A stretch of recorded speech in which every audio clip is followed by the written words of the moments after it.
Welcome to the NCAA Softball Regionals presented by Capital One. It is an awesome Sunday of softball. By the end of the day, the original field of 64 will be trimmed to 16, and we begin things here on ESPN2 with an ACC SEC matchup between Clemson and Georgia. This Athens Regional has seen the SoCon champs UNC Greensboro and the CAA champion Charleston both eliminated. Clemson needs 2 wins today. Georgia needs just 1 to advance to the Super Regionals. Welcome to Athens. Great to have you with us. It's going to be a great Sunday along with NFCA Hall of Famer Carol Bruggeman. I'm Mark Neely. Let's begin with Georgia. I think their offense has been overshadowed by all the outstanding power bats in the SEC, but here are the facts. Georgia's hitting .355 as a team. That's 3rd in the SEC, but 6th in the nation. And this Bulldog offense is centered around 2 veteran bats and seniors, Jaden Goodwin and Sarah Gordon. Well, you are in for a real treat, as this Georgia offense is one of the most powerful in the country, and they are led by 2 seniors who hit back-to-back in the lineup. Sarah Gordon is having a monster season and has been clutch with 2 go-ahead home runs and 4 RBI in this regional. And her teammate, Jaden Goodwin, also got the stadium rocking with extra base hits and an opposite field home run of her own. This Georgia offense is so explosive through the lineup and can put big numbers on the scoreboard in a hurry. Yeah, they have won both games in this regional, beating UNCG and Charleston. The Bulldogs have hit 5 home runs in the 2 games. They haven't played Clemson yet. Clemson has their freakishly athletic center fielder, Jamison Brockenbrough, who really gives them a fighter's chance today. Well, Brockenbrough's athleticism has been on full display this weekend. The amazing lay your body on the line catches in center field, her power, slap, and speed game at the plate, and her ridiculous slide at second base on a steal, possessing high softball IQ. She also can execute situational hitting by pulling a ground ball to the right side to score a runner. As Brockenbrough goes, so Clemson goes, and they will need a big performance from her today. Yeah, Clemson trying to win 4 straight games out of the losers bracket. They need to win this game to force the winner-take-all Game 7. Georgia just need 1 win today to advance to their 15th Super, and it'll be the 4th straight year they have made it there. Well, Georgia is one of the top offenses in the nation, but they believe they also have the arms to carry them to the Women's College World Series for the first time in 5 years. Clemson is a program only in their 7th season of existence, but they still have a deep hunger to make it to Oklahoma City for the first time ever.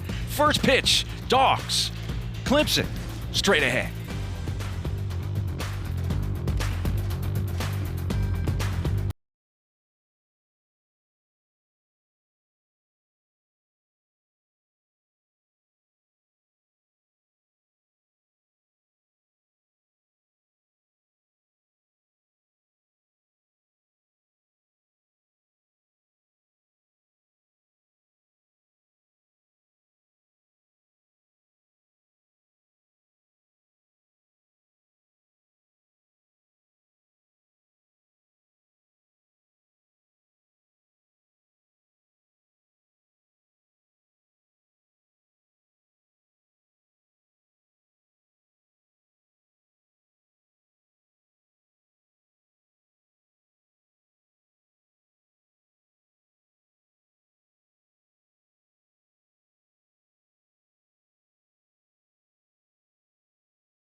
Well, Abby Dunning has been the workhorse in this regional for Clemson. And she has been getting it done.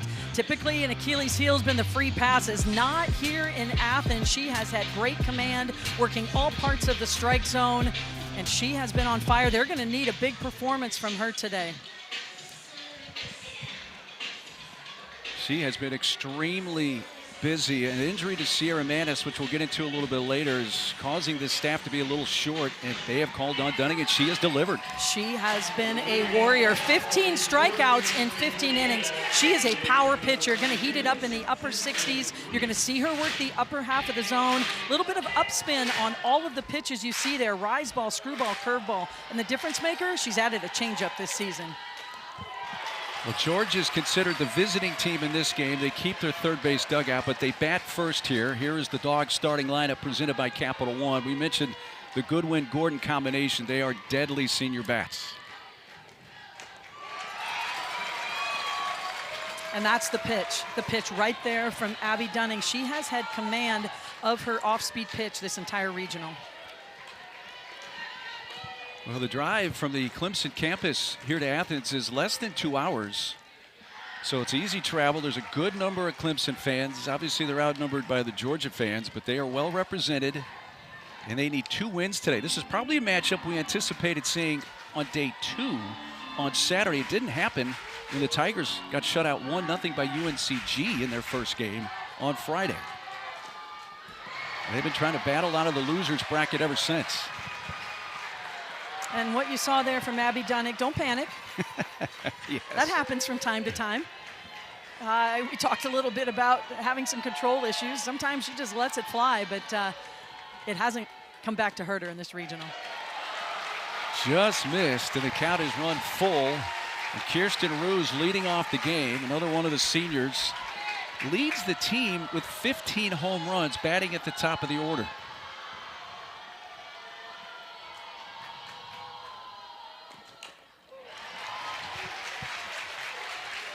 And what's so key for Abby Dunning today, she has got to minimize the free passes. She's been successful here in Athens in doing that. Why? Because Georgia can mash. They have a lot of extra base hits, home runs on the season. Those solo shots turn into multi-run home runs with free passes in front of those home run hitters. And Ruse, after falling down 0-2, works a walk, and that's the way the game begins for the head coach of the Bulldogs, Tony Baldwin. They've been to 3 straight supers, trying to make it 4 in a row. Haven't been to the Women's College World Series since 2021. But here's where the crux of the batting order kicks in for Georgia. It's all great from top to bottom, a lot of length. Goodwin's going to hit it foul down the left field side, but Goodwin and Gordon, they are the reliable cogs. Look at the batting average, the OPS, and what they're doing in the regional so far. And the consistency. I mean, they have been solid from day 1 until the finals of the regional here in Athens. Moved her off the plate inside. Look at Jack Turner Stadium, the matchup here.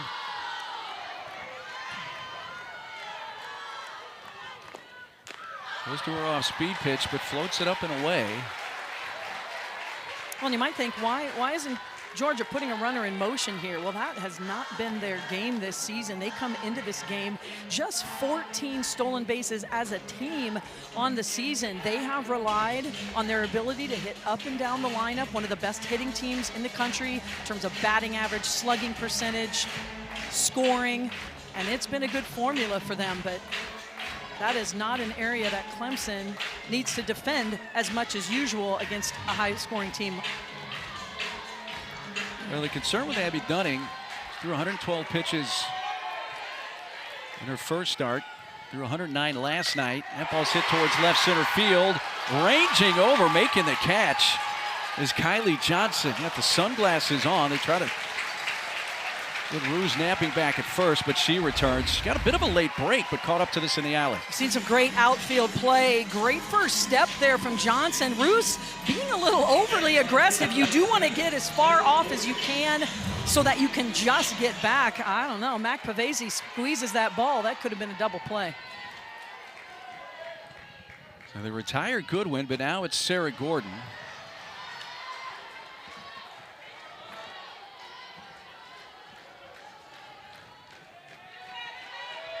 Gordon with 2 hits in each of the 2 regional games.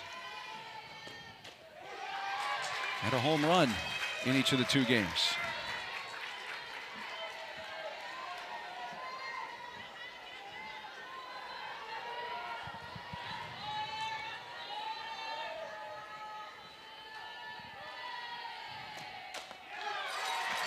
Well, not only does Georgia not steal a lot of bases, there's only a handful of teams that have less stolen bases than them, but they also don't sacrifice bunt a lot because of their hitting prowess. That allows Clemson defense to play back on the infield and cover a lot more ground, take away those gaps. Late with the swing, slaps it foul. Yeah, it's a team that, you know, kind of does the old Earl Weaver. They're going to live for the 3-run home run a lot of times. Long-time Orioles manager. Well, you go to war with what you got. And what Georgia has this year is some hitters, some extra base hits. Ground ball, fair past third. Cut off in the corner by Johnson after seeing the arm when Roos nearly got doubled off at first. The arm of Johnson. She did not try to go to thirds. It's a single for Gordon. Sarah Gordon is on fire in this regional. Gets a screwball on the inner half of the plate. And despite Sarah Bro playing 5 steps behind the bag, there's too much pace on that ball down the line.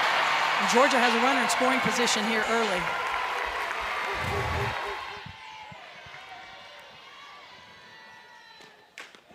First pitch on the inside edge, a strike with a cleanup hitter and first baseman Gabby DeVickus. The true freshman, Chicago native, hasn't had a lot of chances to swing the bat in this regional because she was walked 3 times in the last game. She did hit a solo home run in game 1 that they played against Charleston on Friday.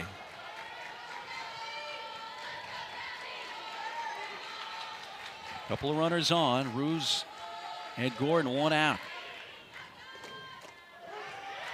I mean, you look at this Georgia lineup, it is a very veteran lineup. Lots of juniors and seniors in the lineup, yet Gabby Novickus, a freshman, hits in the 4 spot. That just tells you how mentally prepared, how tough she is in the batter's box.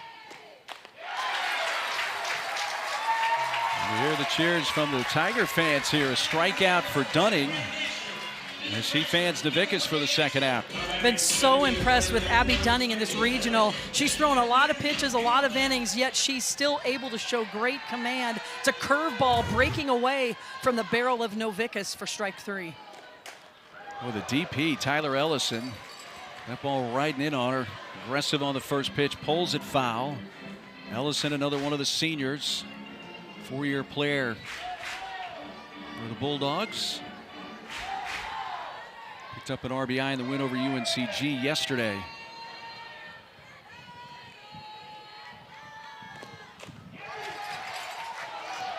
A little bit inside that time from Dunning.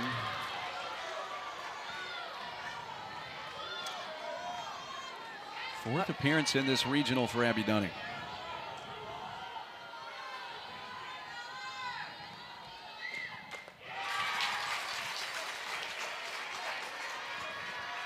Don Rittman, the head coach. Of course, all the years at Stanford. This program only in their 7th season of existence. Of course, the first was 2020, so doesn't really count on that much. And there is strike 3. How about Abby Dunning with 2 on, 1 out? Strikes out Novickus and Ellison and keeps Georgia off the board in the first. Abby Dunning has been in a zone this entire regional, shutting down the scoring threat for Georgia early.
Madison Fisher gets the call in the circle for Georgia. She came in on Friday and threw 4 innings out of the bullpen and was tremendous.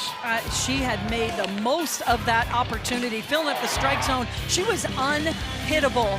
Georgia looking for that type of performance today. She has pitched the second most innings on the staff, so very used to the starting role in this opportunity. However, stakes are a lot higher today. They are indeed. What can we expect Arsenal-wise from Madison? Madison Fisher is a power pitcher, can heat it up consistently over 70 miles an hour. She's got a nasty drop ball to both sides of the plate, has a big break on it. She couples that with an impactful changeup that she also has tremendous command on. Oh, Clemson, the home team in this game, batting in the bottom of the first inning with their leadoff hitter, Jamison Brockenbrough. Swinging at the first pitch and rolls it through the hole and into right field. Well, Clemson had to win twice yesterday just to survive to get to this point, and their offense has gotten better in those 2 games, and Jamison's a big reason why. Brockenbrough, there's no doubt about it. She is the catalyst to this team. When she is on, good things happen. She takes the first pitch she sees, anticipating that ball down in the zone, does not try to lift it, drives it through the infield. Clemson's got a base runner. Riley Chanel, the shortstop, takes ball 1. Let's take a look at the Clemson starting lineup presented by Capital One. Got a true freshman, Pavesi, batting in the 3 spot, but Marion Collins has had a tremendous regional. Well, not surprised to see Clemson go to the short game, especially with Chanel, one of the best bunters on the team. I mean, this is a Clemson team that has struggled this season with the offense. They're going to do everything they can to get runners into scoring position. Pulls it foul. You mentioned she's one of the better bunters. She's the only Clemson Tiger in this regional who has attempted a bunt and actually got it down successfully. Yeah, I wonder, we're joking but not joking that Coach John Rittman might have a little bunting clinic this morning before the game. They had really struggled executing. Chanel skies it towards center field. Natalie Ray coasts over. Fisher gets the first out of the inning.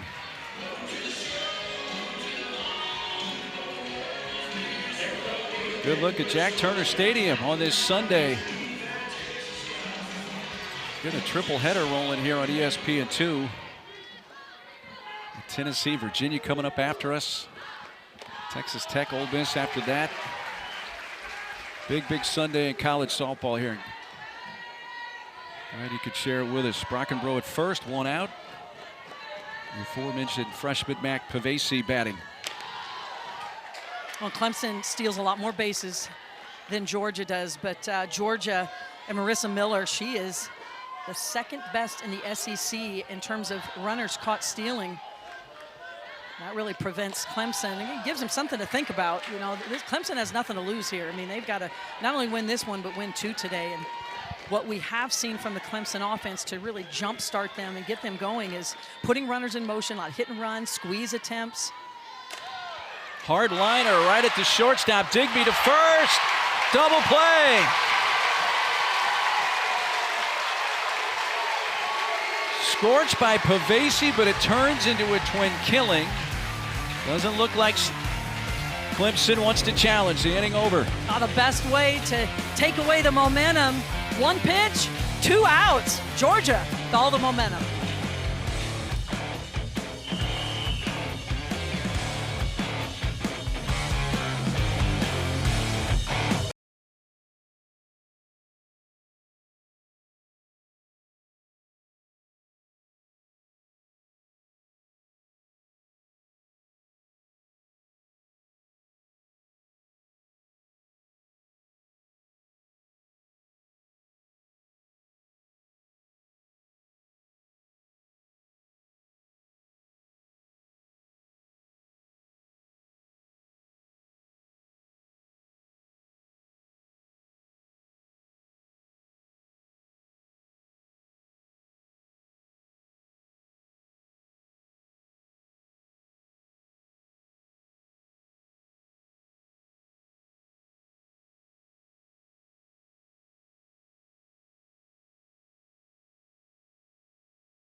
nothing like the Women's College World Series. It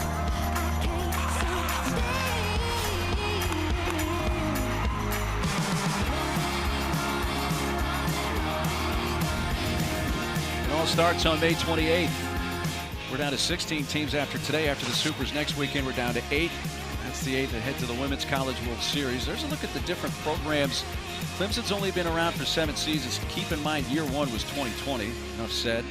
But the expectations for Clemson have been there since day 1, and they have met those. Been to regionals, and look at the super regional number. That's the one that really jumps out to me. There are programs that have been around for decades that have never punched their ticket to super regionals. It did not take Clemson long at all. In fact, it's a program expectation. Linda Buse, slow roller on the first pitch.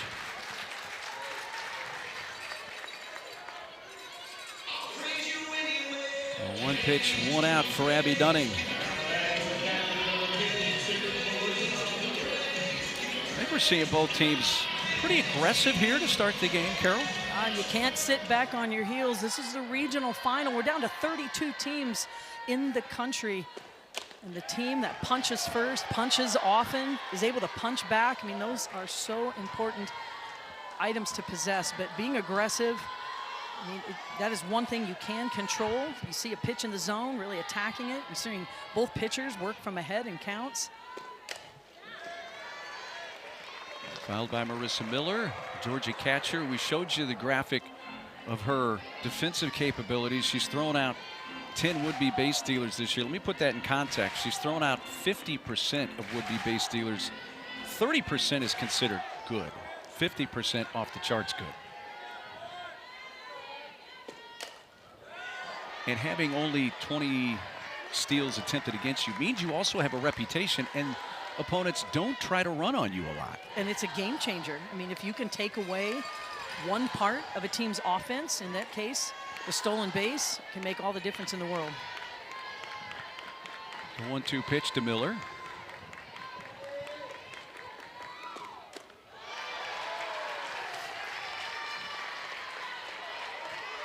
I tell you what, catchers are tough. Marissa Miller was a piñata in one of the earlier games in this regional behind the plate. She took foul ball after foul ball off exposed areas on her body. Lifts this to shallow right center field. Brockenbrough, she barely kicked it into any kind of gear there. She just kind of coasted, but that athleticism got her to the spot she needed to be in a hurry. I mean, she just floats through the outfield. I mean, she can cover a ball from the dirt to the wall. This one looked like it had a chance to drop, and in fact, she almost overruns it because she's just makes it look so easy out there. Very difficult for a ball to drop anywhere near Jamison Brockenbrough because of that quick first step. First pitch changeup to Emily Digby. She takes down low. 2 hits in the first game against Charleston. That was on Friday night. You know, Georgia actually got a bit of a scare from College of Charleston. Charleston led 2-0 going to the bottom of the 5th inning. And this is a team, Georgia, Tony Baldwin's team, has been shut out 1 time this year. 1 time. And that was in game 3 of a series at Arkansas. But then, of course, the Bats woke up and they won 5-2. That took them a while to get going and hit some really hard balls that ended up being double plays. And credit Charleston for turning those double plays. But boy, once they unleashed, they have not looked back. It's the thing about Georgia. They can score so quickly because of their ability to drive extra base hits, home runs. Look out, Dunning was in the tower at Digby.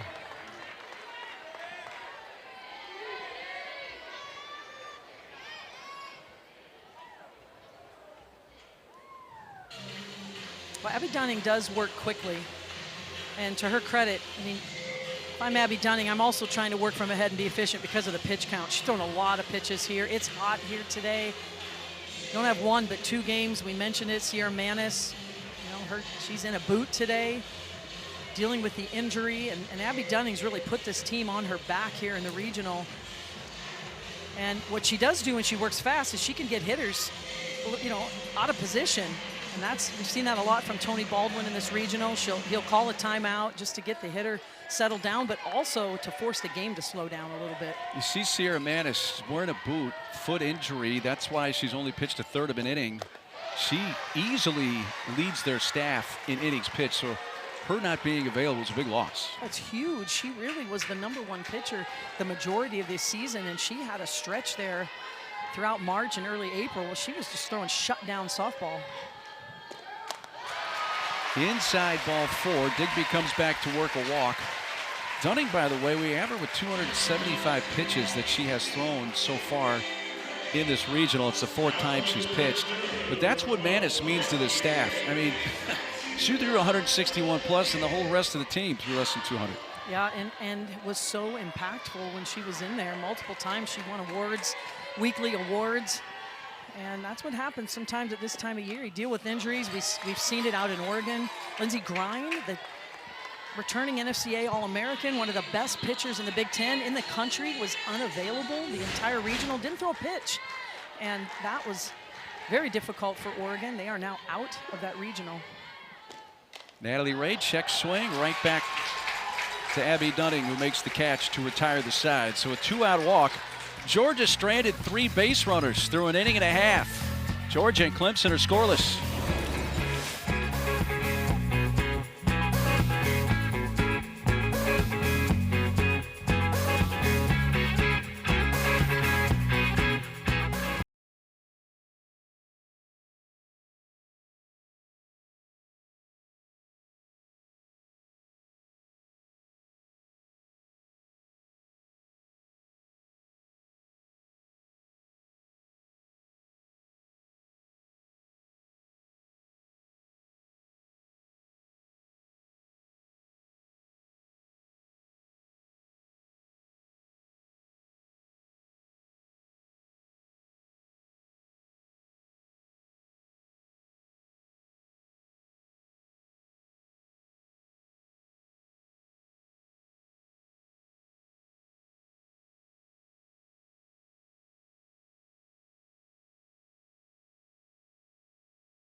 The NCAA Softball Regionals are presented by Capital One.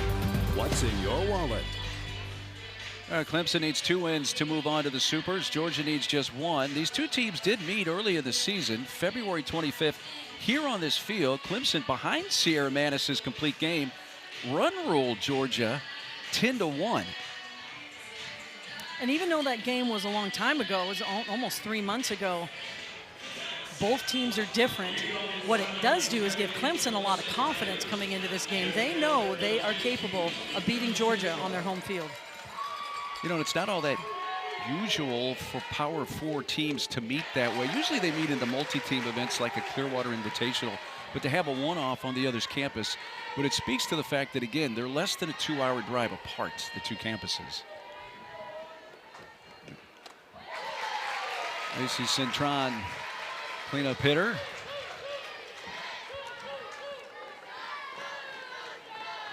Lacey mainly the DP. She's done some pitching in this regional as well.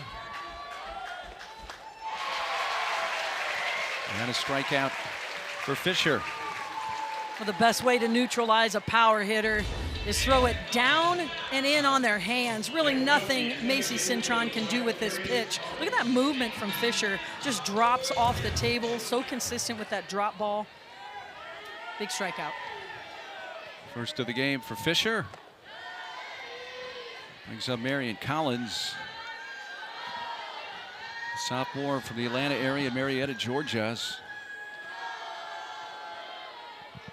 Really started this regional hot. Had a 3-hit game, 3 doubles. In the first game they played yesterday, it was against College of Charleston.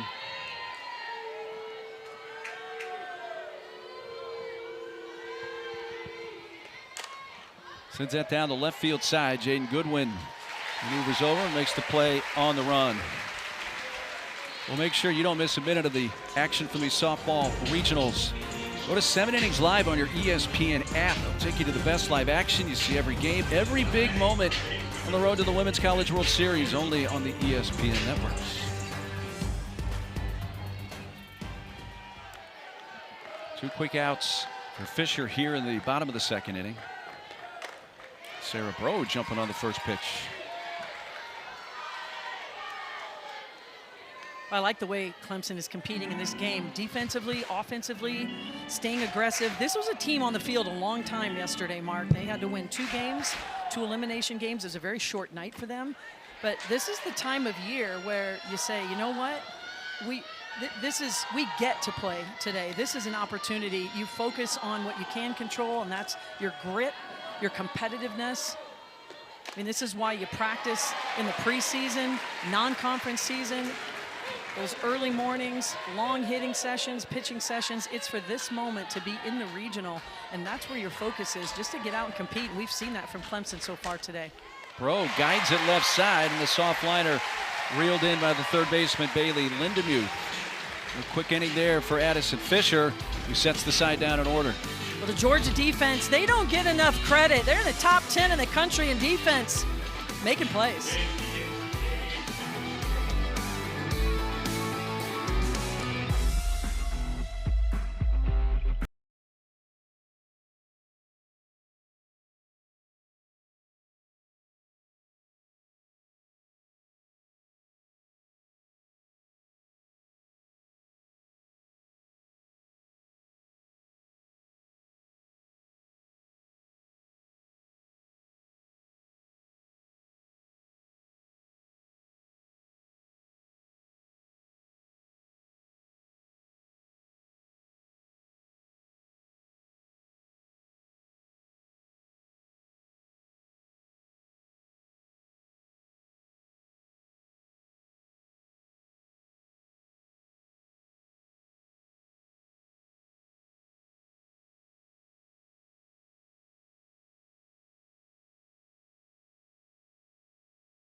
Sunday, all 12 of the SEC teams that made it to the NCAA tournament are still alive here on this Sunday. First time from any conference that's happened. 9 teams needing 1 win, 9 of the 12, 1 to advance to the Supers, including the Georgia team here. And the SEC has been strong all season long. They continue into the postseason. They're 24-3 so far in the regional. Georgia here on their home field, but the visiting team in the batting order, top of the third. The top of the order up. Kirsten Roos led off the game with a walk.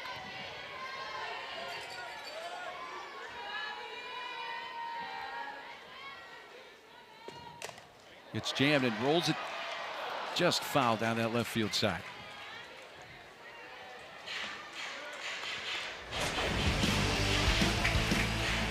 Well, yesterday, Roos took a ball deep, barely stayed fair, but just shows you the type of power she has. That pitch was out of the strike zone, up by her eyes, but she fully committed to it.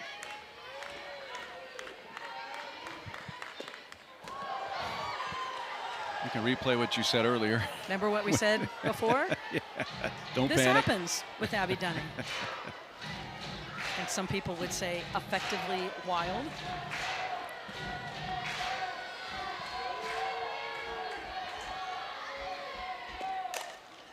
Off the glove and no play. Well, if she doesn't touch that, I still think there's a good chance Ruse beats it out. So tough for a pitcher. It's just a natural reaction. I'm going to go for this ball, and Abby Dunning commits. It's just out of her reach. But you are right, Mark. This ball's hit up the middle. Even though we saw Marion Collins show her range a little yesterday, with Ruse's speed, she would have beat that out. That's bunted. It looked kind of odd coming out of the box down the line. Goodwin beats the throw. It looked like she had to hesitate because she was worried about making contact with the ball in fair territory, which if she does, she's out.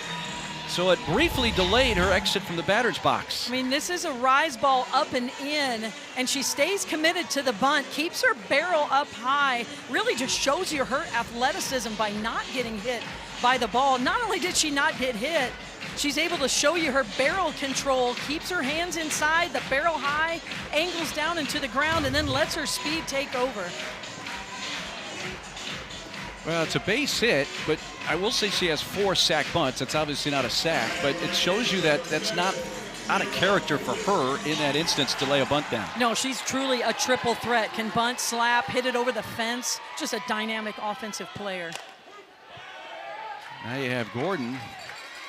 Wants to try to move these runners each up 60 feet at a minimum. She singled her first time up with a base hit to left.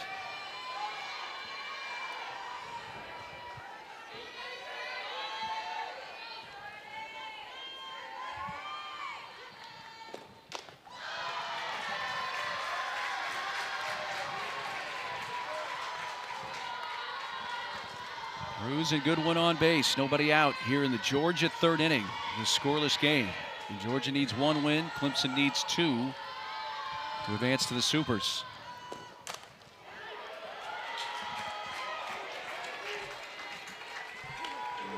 We haven't seen Abby Dunning use her off-speed pitch much in this game. This would be a good time for it right here. It's been very effective for her. And this is a challenging part of the Georgia batting order. And we go back to those home runs become multi-run home runs if Sarah Gordon gets out in front of one here. Tip that 72-mile-per-hour pitch from Abby Dunning.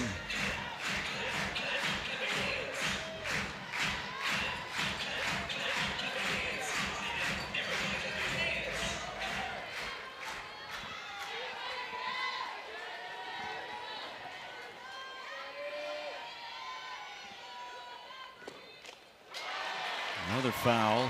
That ball was running right in on her. I tell you what, that screwball from Abby Dunning has been really effective in this regional. And sometimes she can elevate it, so it's kind of a combination screwball, rise ball. But you know what she's done well here at this regional, she's commanded both sides of the plate. We saw strikeout with a curveball to the right-handed batter on the outer half, and now she's able to command that inner half as well. Shot down the right field side. Foul. Foul ball. This place was ready to erupt. And it went about 5 feet foul.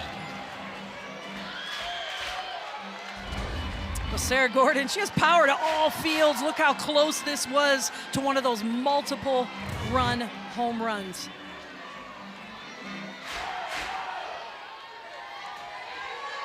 Count stays at a ball and 2 strikes. Nobody out here in the Georgia third. Popped up. Let's see if it'll stay in play. Spinning back near the screen. I think it spun back and kind of fooled Hicks. She got caught in that well right by the entrance to the Georgia dugout, and it kind of flipped back to her right. Yeah, Sarah Breaux kind of gave up on that one a little bit. And she thought Corey Hicks had the ball, but She may have had the best opportunity to catch that ball, but she kind of jogged in, just trusting her catcher to make it happen. She's fouled off 5 pitches. Gordon has 8 pitch of the at-bat, and there she pulls the string. Dunning brings it out and gets the strikeout. That's the pitch we've been looking for. Such good command on this pitch. After throwing it 70 plus, she pulls the string, and it's not the location of the pitch. It's right down the middle of the plate. It is the timing that is disrupted by the pitch being slower that gets the strikeout of Sarah Gordon. Navikas looks like she went. The appeal, that's confirmed by the first base umpire, Brad Newton.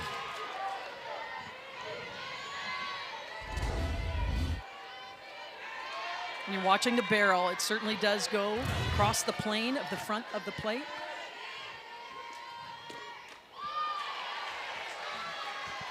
Dunning fanned Navikas back in the first inning.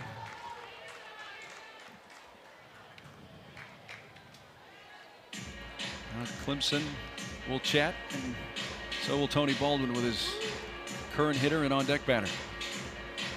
Got 2 reasons, in my opinion, for this timeout. Again, slow the game down.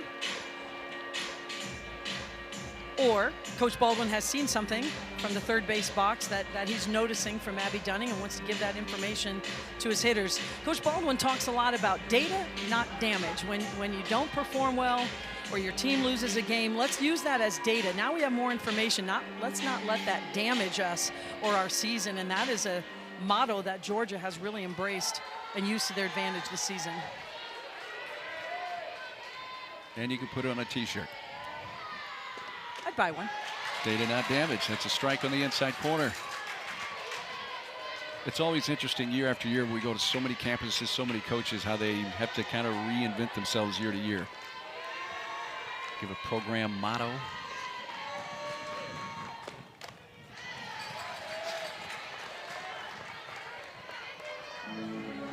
Oh, one of the mottos for Georgia this year is, we heard it from Sarah Gordon, Jaden Goodwin, you know, the young lady Randy Rowling, who came in and had a chance to visit with them on Thursday, was, you know, playing with joy and gratitude. And if you can stay in that mode, good things can happen, and you really embrace the challenges this sport can bring.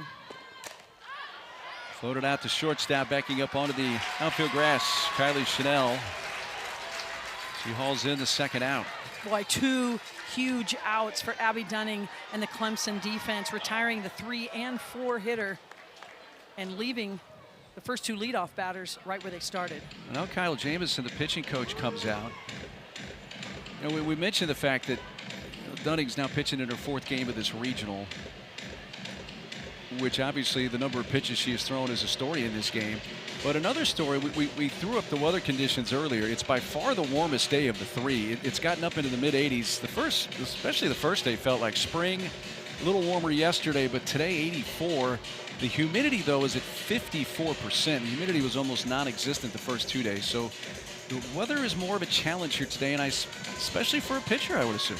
Oh, for sure. The amount of volume that Abby Dunning has put in, and she's thrown a lot of what I call stress innings, pressure innings. You know, she's pitched in 2 elimination games at the regional. This is number 3 for Clemson. That takes a toll on you, not only physically, but mentally as well. And I know last night after the game, Clemson was doing all they could to fill up with some Gatorade and some water, and just to prepare them for the day ahead today. Got to keep cool in the stands as well. Georgia had the first 2 on with nobody out, with a Ruse base hit and a Goodwin bunt base hit. Allison rips and misses. Ball and a strike. Ah, such a tough pitch for a right-handed batter to hit. That screwball breaking right in on their hands. And oh, by the way, it's coming about 68 miles an hour consistently. Look for Georgia to back off the plate just a little bit. That time, Dunning rolls it right down Broadway. Coming up on 60 pitches here in this game for Abby Dunning.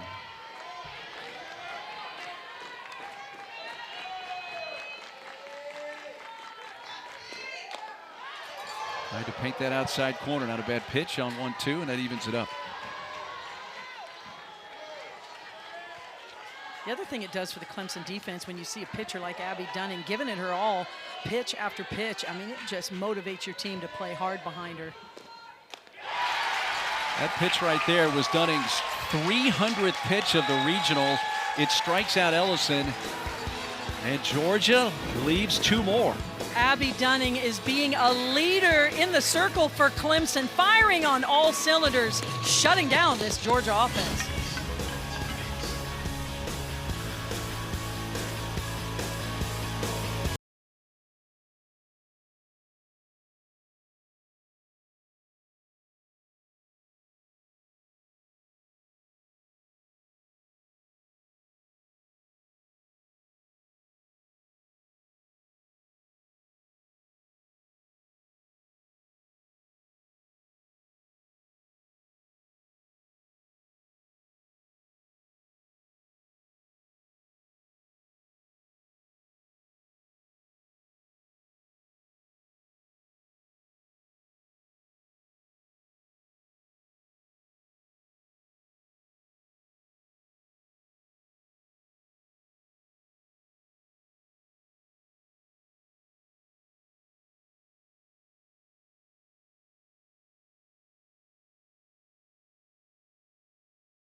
Who's going to get to Oklahoma City? We are into the postseason.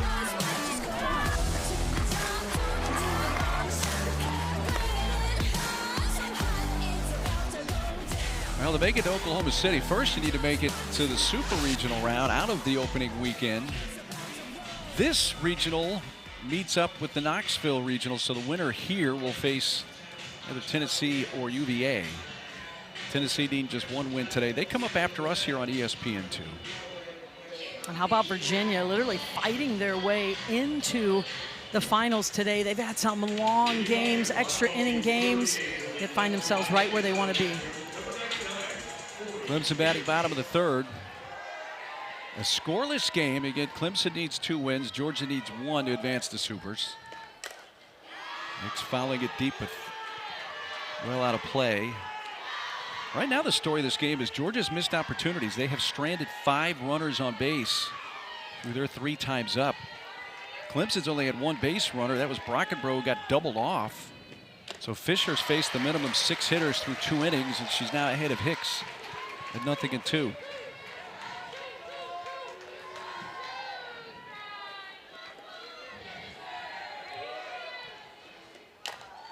Fouled off of her leg or foot.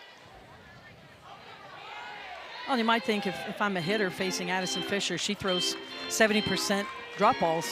So I'm going to move up in the box, catch that ball before it breaks. Remember, it's also coming in at 70+ miles per hour, so that would give you even less time to make that decision. It's what makes her so difficult to hit.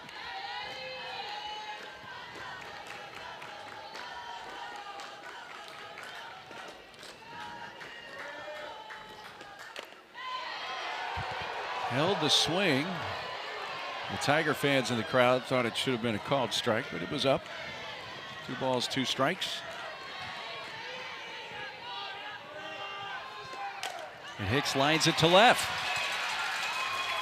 Quickly cut off in the corner by Goodwin. She will keep the Clemson catcher to a single leadoff base hit. Good offensive plan from Corey Hicks. You look for a pitch elevated against a drop ball pitcher. This one's just enough up above the knees where Hicks is able to keep her hands inside and get her barrel squared up on the ball. Nice play by Goodwin to cut the ball off, keep her at first base.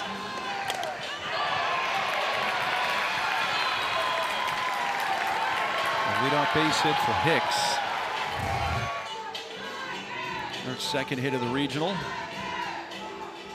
Kennedy Ariel's going to run for the Tiger catcher at first base.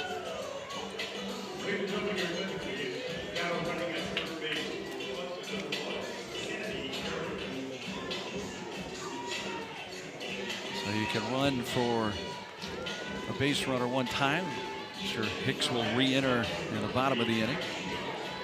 Kylie Johnson, the left fielder, stands in. Started her off speed.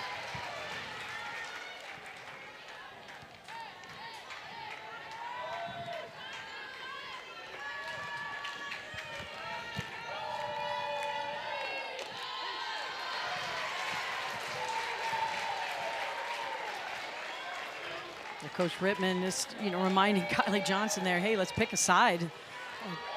Both pitches, one on the inside, one on the outside. Let both of them go, and it's just an unproductive at-bat from Kylie Johnson. We've talked about it, how aggressive Clemson has been here in Athens. Ever since that first loss, the 2 elimination games, aggressive. But this pitch is out of the strike zone. Any good pitcher out there will tell you when you're ahead, you don't have to throw a strike. The hitter is hitting a little bit defensively, a little on their heels. A good strikeout from Madison Fisher. To the 9th spot in the batting order for the Tigers, Taylor Pipkins, who's had a very strong conclusion to the season. The Georgia sophomore, of those 8 home runs, 7 of the 8 have come towards the tail end of the year. After she made an adjustment in her batting stance, which she told us about on our meetings Thursday. She said she got 2 into her legs, 2 spread out. And she would have her backside break down, changed her bat path, and she'd have a lot of pop-ups. She said, now I'm straighter, standing more straight, hitting more line drives now. And I give her a lot of credit. A lot of hitters would feel sorry for themselves. They go into a slump and keep doing what they've been doing. And what she did was say, nope, I need to make a change. And you can see she's much more upright, feet are closer together. When she was taking that big stride, her whole body would shift down, and any hitter knows when your eye level changes and you drop down, it's really difficult to square the ball up. So she stands up, shortens up. She's going to pick that foot up, set it back down, and her balance and posture have improved. A pretty healthy swing. The count runs full. Well, and that's resulted. What I think about Taylor Pipkins is she just has a ton of home runs here in the last month of the season after having very few early in the season, thanks to that new hitting stance. Back to Fisher, out at second, throw to first, safe. Get the lead runner, Ariel, 2 outs. Watch Fisher turn her hips in one step, and that's what you need to do as a pitcher. Face where you're going to throw the ball. A lot of times pitchers won't get all the way turned around to second, and that's when mistakes happen. But Fisher could have gotten rid of the ball a little quicker, would have had a better chance for a double play, but making sure of the lead out.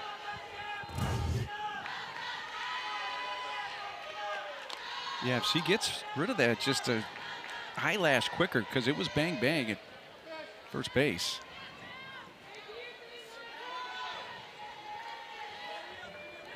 They turned to double play on a line drive in the first inning, which was their 32nd double play of the season. Fisher fields this. That makes it a moot point. Clemson does strand their first base runner of the game. Here at Athens, through 3, we're scoreless.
NCAA softball regionals presented by Capital One. Georgia Clemson scoreless to the top of the fourth. Let's chat with the Bulldogs head coach Tony Baldwin.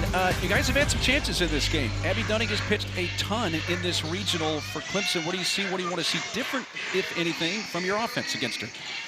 Yeah, I think she's making some big pitches and timely moments, and we got to shorten up the swing just a little bit. Feel like we're a little big in some of those moments, but you know, hats off to her. She's pitched a lot, but she's, you know, sometimes that's a dangerous person to face that is on a roll, and she's making a lot of good pitches. We just got to keep grinding her, and hopefully we can get some mistakes. Well, Coach, you give the start to Addison Fisher today. You got a lot of choices there. Was that decision based on something you saw from the Clemson hitters, or thinking of the strategy throughout the day here today? You know, just trying to win the game that we're playing. And Addie was down the last time we played them, so they haven't seen her. And she threw awfully well when she came in on Friday, so we felt like it would be a good matchup, and we'll see how long we can go with her. Appreciate the time. We'll let you take off the headset and coach third base. Thank you. Head coach Tony Baldwin doesn't have to move. Just takes off the headset. Fisher was terrific in relief. That was against Charleston. She threw 4 scoreless and hitless innings, 59 pitches. That was the first game they played on Friday, and really kind of stabilized things. It's not that Randy Rowling wasn't throwing well, but she wasn't great. Gosh, she was laboring on that particular evening, and with her team down, Addison Fisher came in and just really calmed the ship. You know, steadied the ship, calmed the storm, and you could feel it throughout the whole team. Just really stabilized the defense to give the offense time to come back, and they certainly did. 6, 7, and 8 part of the order for Georgia. Again, they're the visiting team here on their home field, batting at the top of the inning. Linda Muth with a ground out to the right side in her first AB, back in the second.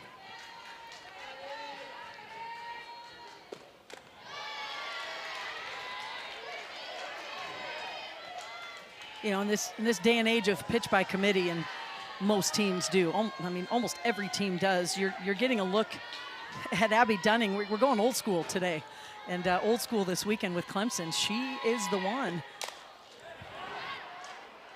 Popped up to first for out number 1. Well, the Women's College World Series returning to Oklahoma City. The action begins on Thursday. That's May 28th, noon Eastern, live on ESPN. If you'd like more information on the Women's College World Series, you can visit NCAA.com. That's your home for every NCAA championship. Today's the 17th. We're getting there quickly. 11 days away.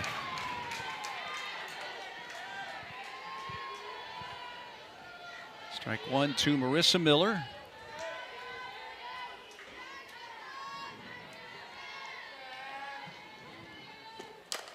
Marissa hits one deep. This one's going to fly out. Home run. Just her 3rd of the year, but what a spot for it for the Dogs, who take the lead here in the 4th.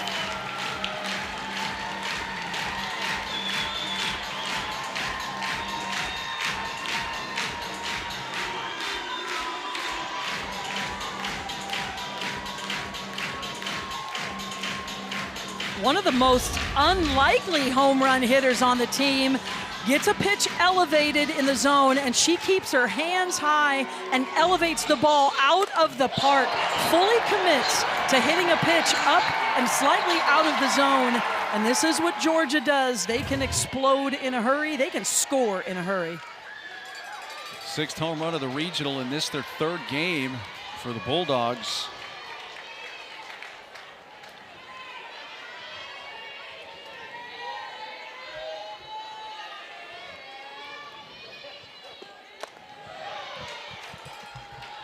As for the appeal, it's denied. So it's Georgia that scores first. They had been threatening.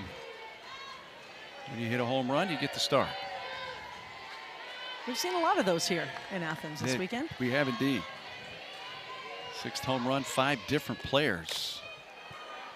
It's a long run, right fielder Pipkins. Great effort, spectacular effort. Now that warning track area isn't as nice to fall on as the grass.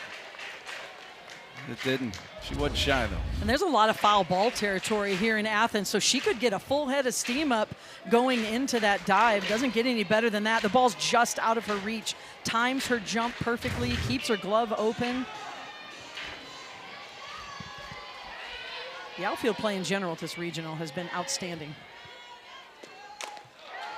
Yeah, we've seen a number really from all 4 of the teams that have been here. Great athletic plays.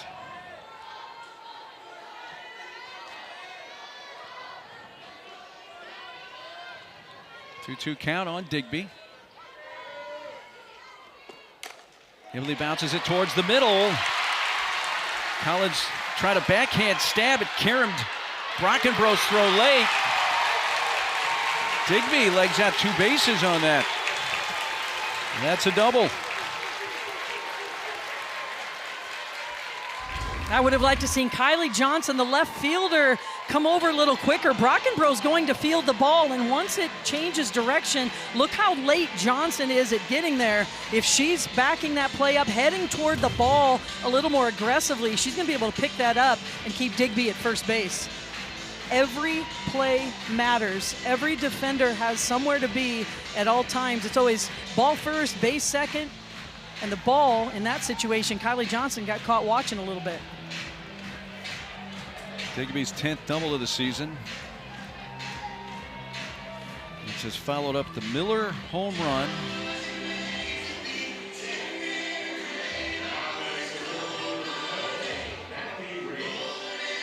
Dunning had retired the leadoff batter Lindemuth in this inning on a pop-up. That had been 4 straight retired by Dunning, but Miller ended that streak.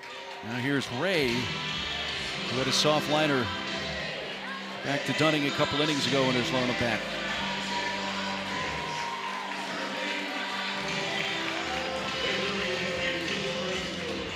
Randy Sullivan will be used as the pinch runner for Digby here.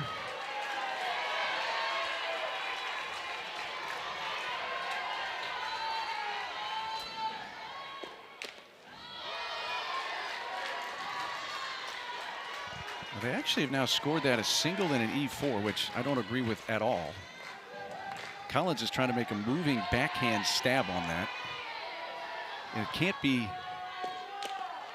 a single E4, because if she had come up with it, it'd just be straight E4. And let's not get in the weeds here, but that should be a double. Yeah, that's a tough scoring play for Collins. We've seen her make some nice backhanded plays at this regional, but that is not routine by any means.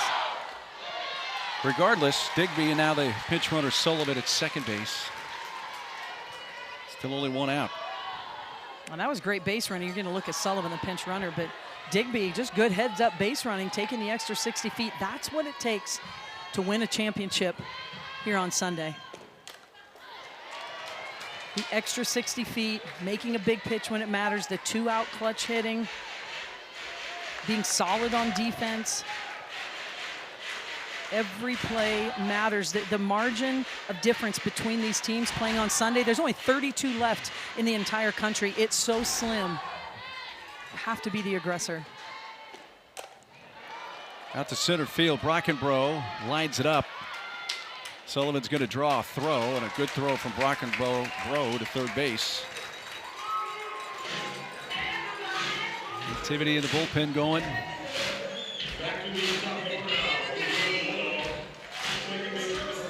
All hands on deck today. And one of those there is Lexi Hames on the right, who got a start yesterday in an elimination game for Clemson. Hadn't pitched a whole lot this season, but she was effective. Well, and you got the top home run hitter for Georgia and Kirsten Roos with an open base at first base. You might think, let's pitch around her a little bit, but my goodness, you look at this Georgia lineup, the 2, 3, 4 hitters. Some of the best hitters, not only in the toughest league in the country, but in the nation. There's just nowhere to go in this Georgia lineup. You've got to pitch to every hitter. Jaden Goodwin on deck, their most consistent hitter.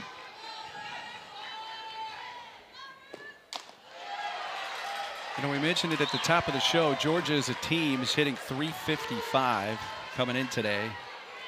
third best in the SEC. Florida's just ahead of them at 356. OU #1 at 391. At the 355 is also sixth best in the nation.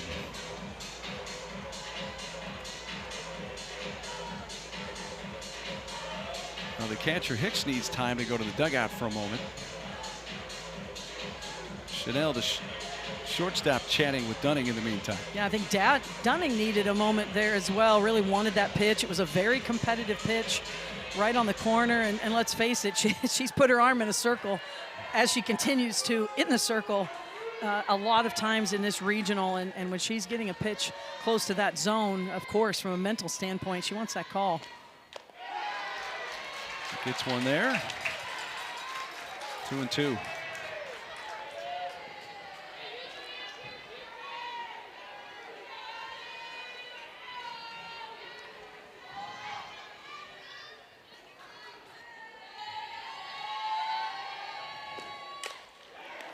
Ripped it foul. I like that from Dunning, though. Back to back with the off speed. You've got to do something to disrupt the timing of these Georgia hitters, specifically Roos, who just is packed with power, leads the team in home runs. This is a big moment in the game. One run, if you're Clemson, seems very doable. If you're Georgia, you certainly would like to add to this lead. Oh, you can obviously tell from the reaction from Dunning, she thought she had strike three. Yeah, and we haven't seen this from Dunning in the entire regional. Just shows that she is getting a little bit fatigued, you know, mentally challenged. Those calls right on the margins. 3-2. Liner right at first base and Mac Pavesi. So Georgia settles for one, but they take the lead on the home run by Miller. When we come back, we'll visit with the Tigers head coach, John Rittman.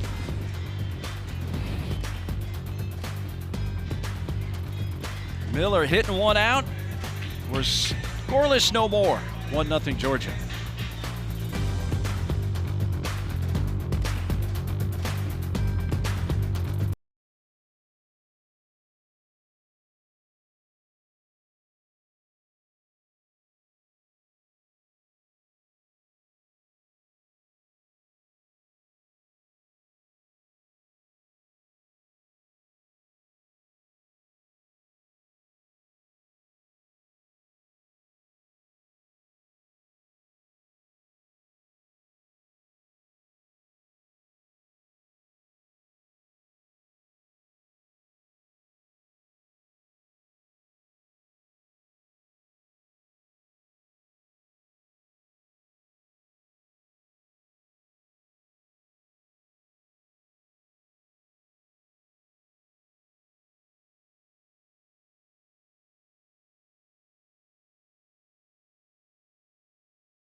Well, from here in Athens, bottom of the fourth, Clemson comes to bat, now trailing 1-0. Let's visit with their head coach, John Rittman. Let's begin. You basically once through the order against Addison Fisher. Second time through, what would you like to see from the offense? Well, I think we're battling at the plate. We just got to find a few holes. We got a couple of hits. You know, you got to be aggressive when the ball starts at the belt or below. You know, if it starts at the knees, it's usually going out of the zone. So got to have a little bit better pitch selection and keep swinging it. You know, she's a good pitcher. They play good defense. Had a couple of opportunities, just got to cash in on them. Well, Coach, Abby Dunning's been a warrior for you here at the regional into today. She's thrown over 300 pitches. What was the message to her as you handed her the ball for the start today? Hey, you know, she's a fifth-year senior. It's her first time in postseason. She's going to give it everything she has. She's just been an absolute warrior this weekend for us, and couldn't ask for anything more from her. You know, she's going to compete till the last pitch, and just love the way she's going this weekend. We got to score some runs for her. Appreciate the insight. Thanks so much, Coach. Thank you. And coach John Rittman, who won his 1,000th career game back on February 28th. He's at, I believe, 10-21 as of now. And that's just a staggering number of wins for a head coach in college softball. Yeah, he is in elite company. That is rare air. Very few coaches have reached that milestone. All right, Clemson, the home team in this game. On Georgia's home field, bat bottom of the fourth.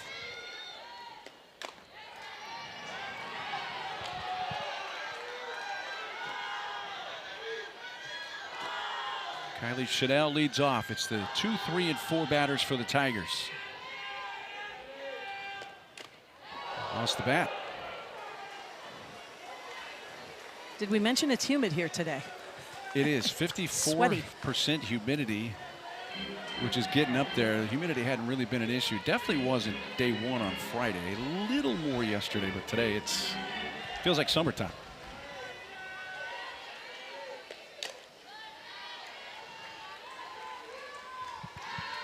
Clemson has had the 2 hits the coach mentioned. One was Brockenbrough in the first. He was doubled up on a line drive.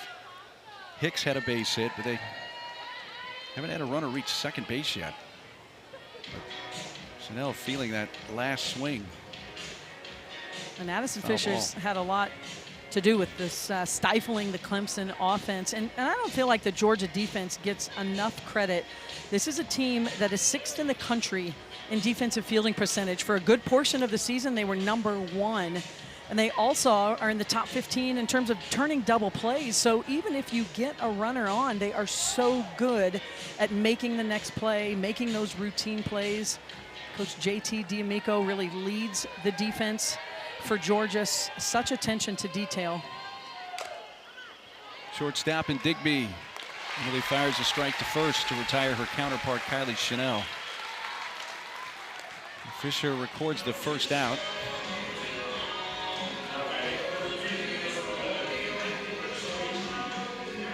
There you get a look at JT D'Amico, the associate head coach. I mean, that man just lives and breathes defense, believes in it, loves it, studies it. Got to watch practice on Thursday, and if you think Georgia defense was taking it lightly as they head into the regional, I mean, they were full out defensive practice. And one thing you cannot do in the postseason is beat yourself. It just cannot happen. And so far, Georgia's been disciplined all season long, and they've carried that into the postseason with their defense. So you and I were attending the workout they had here on Thursday, and what they were doing with JT was working with the defense, which was most of that allotted time they had, is they were pumping in crowd noise, which was ear-splittingly loud. But he would kind of give a motion, and the GA or whoever up in the press box would turn it down. He would scream out what they were going to do, and then the ear-splitting crowd noise would go back up, and that went on all through their workout. Practicing with crowd noise. That is a very good description of the sound that was coming out, for sure. You know, a lot of football programs do that all the time. You got to be able to communicate on defense even when the crowd is roaring. And we've had a great crowd here in Athens. They have made a lot of noise. Lavasi, right side. Hughes was cheating that way. And a couple of putouts on the ground to begin the inning. And this is what Addison Fisher does. She feeds that strong defense for the Georgia Bulldogs. When she's pitching, she's throwing 70% drop balls, and she gets, of her outs that aren't strikeouts, almost a 3-to-1 ratio in terms of ground ball outs to fly ball outs. That means hitters are having a hard time staying on top of that drop ball. You know, Fisher's a sophomore. She played her freshman year last year at UCLA. She's nearly 6 feet tall. That length definitely seems to help her with her delivery. Yeah, those long levers. Being able to get on top of the ball, turn it over, lively wrist. And at some point, and that's what Fisher is proud of, I mean, she's starting to work up in the zone more. You cannot be a one-dimensional pitcher. I mean, you got to have at least two, so you got to have an off-speed as well, and she does, drop change. But she continues to give looks up in the zone just to show hitters, hey, I can throw it upstairs too.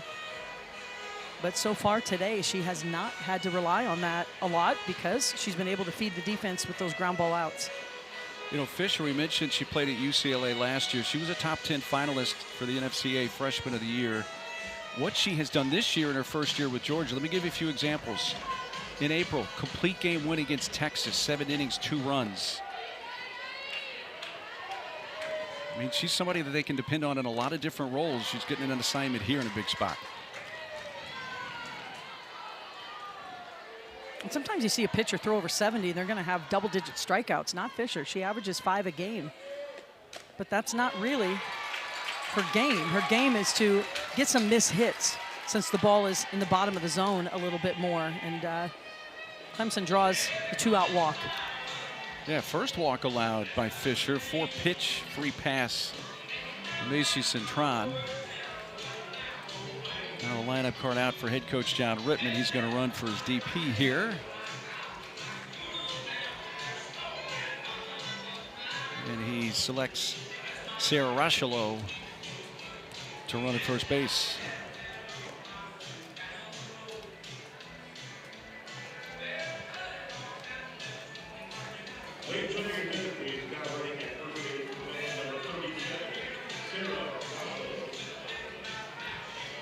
A potential tying run on with 2 outs here for Clemson in the last of the 4th. Marion Collins, the hitter. Bouncing ball towards the middle. What a nice flip. Bruce never took it out of the glove, just flipped it to Digby. They get the force out at second to retire the side.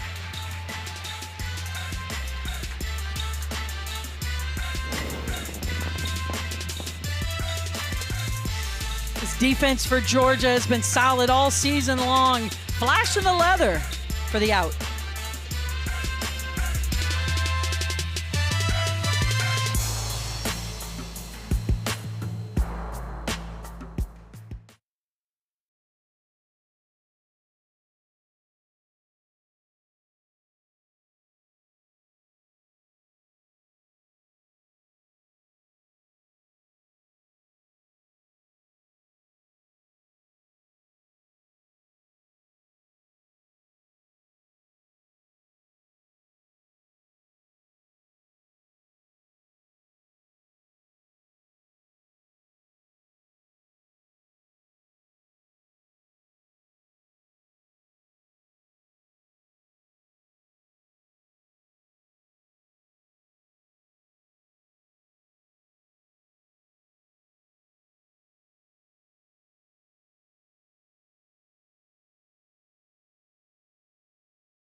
Rally and win this game to force a decisive Game 7. Georgia getting win today, and they advance to the 15th Super Regional and 4th consecutive year in a Super.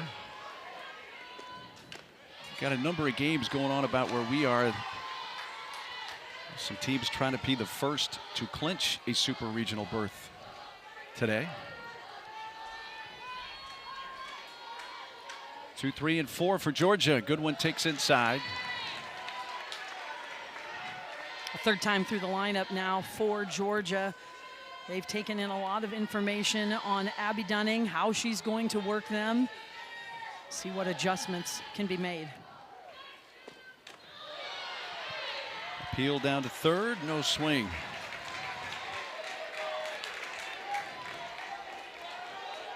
3-0. How much gas in the tank does Abby Dunning have left with the weekend she has had?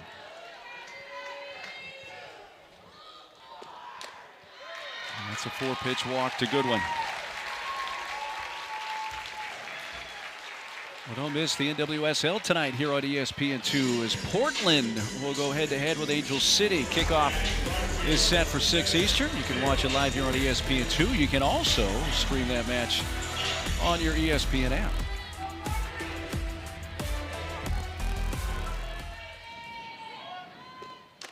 Third time today that Georgia's put the leadoff batter on base. Sarah Gordon, who has singled and struck out so far today, is the hitter.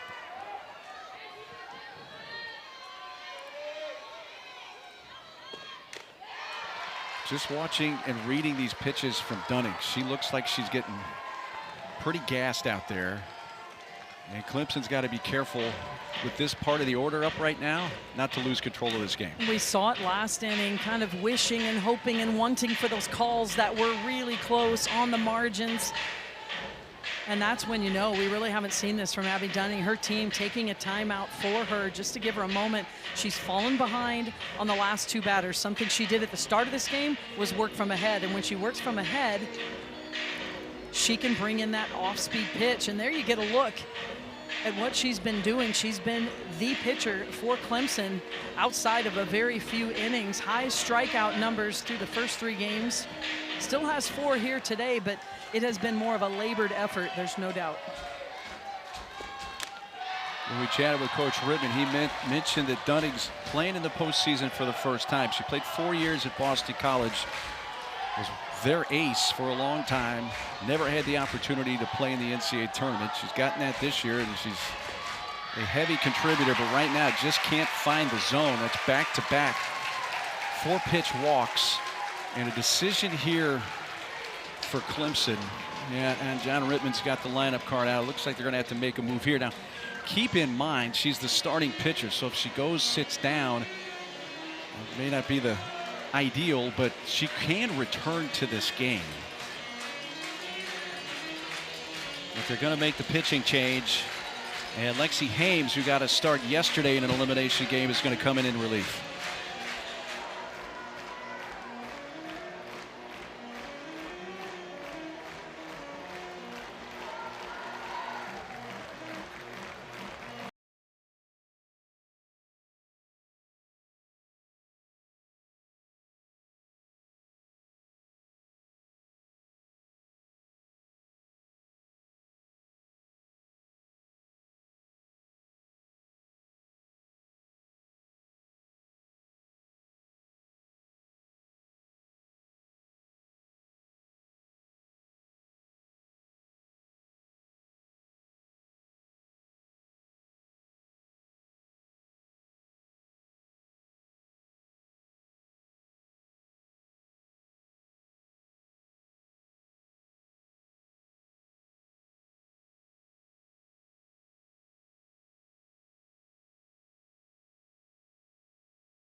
Coach Rittman, and as she came off, the collection of Clemson fans here gave her a rousing round of applause.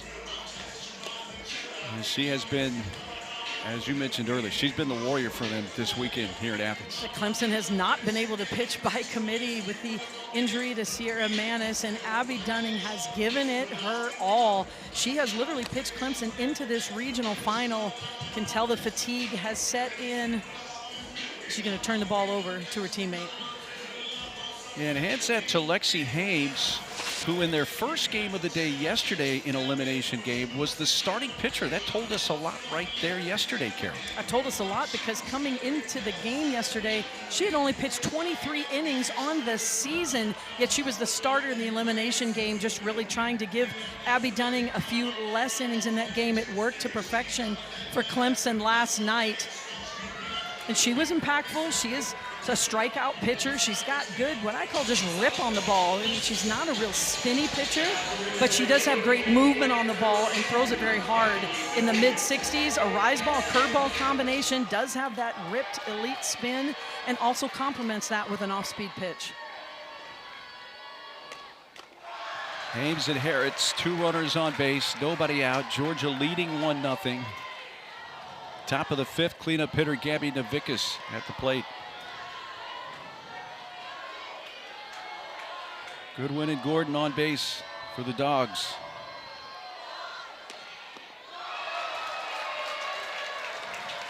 Clemson pitching is yet to find the strike zone in this inning. Yeah, important part of the game right now for both teams. For Georgia, you can, if you're the Georgia hitter, Gabby Navikas, you're looking for 1 pitch, 1 zone. If it's there, you're going to put a good swing on it. Otherwise, the pressure is on Hames to come across the strike zone. 3-0. Georgia's yet to get a hit with a runner in scoring position today. Certainly have a good opportunity in this inning. 0 for 7 in that department. Sure she's taking here. And it is a strike. Might want to take 2 strikes in this instance. Yeah, again, if you're Navikas, you're looking 1 pitch, 1 zone. You're really zeroed in on that, 1 velocity. If it's there, you're putting a swing on it. If not, letting it go.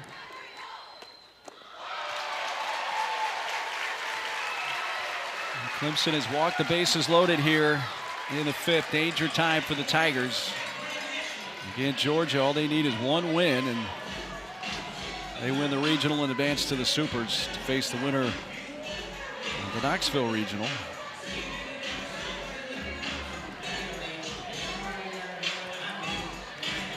They're going to run for Navikas at first base for Danley Donaldson.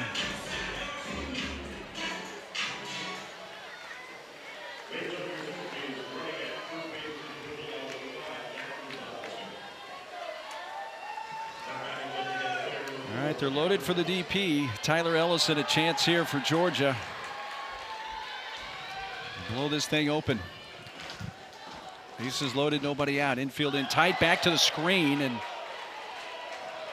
a fortunate hop off the screen right back to Hicks, and really no chance for Goodwin to try to score from third. Hames has not been in these pressure situations all season long, so it's new for her in the circle. Really time for her to step up. And the other thing for Clemson, they've really got to pull the infield in now. Every play going to the plate that they can to keep this score at bay. That opens up a lot of holes in the infield for Ellison.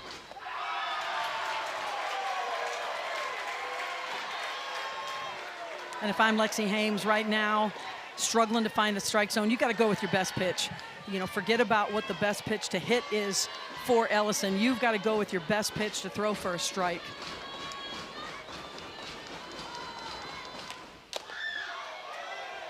Got the strike call, 2-1.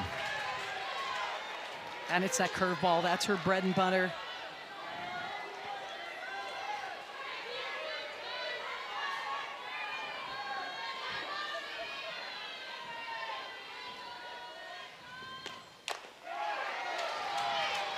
Might have been a strike, but the way that Hicks had to kind of reach back and fooled the umpire, but nonetheless called the ball 3-1.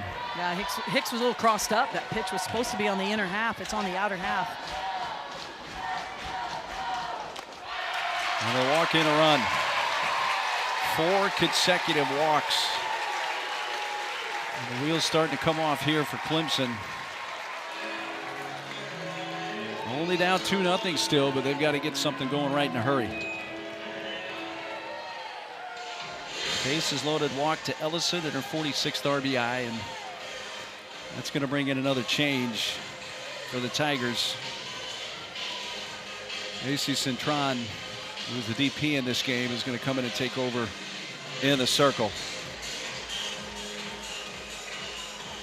And we've seen this a couple times this season for Clemson. Cintron's pitched a lot. Her freshman year was one of their go-to pitchers. Has not pitched as much this season, but late in the season she has come on strong and has been a very much a leader for Clemson in the circle. Typically gets some quick outs, and boy, there's nothing more they're looking for than that right now.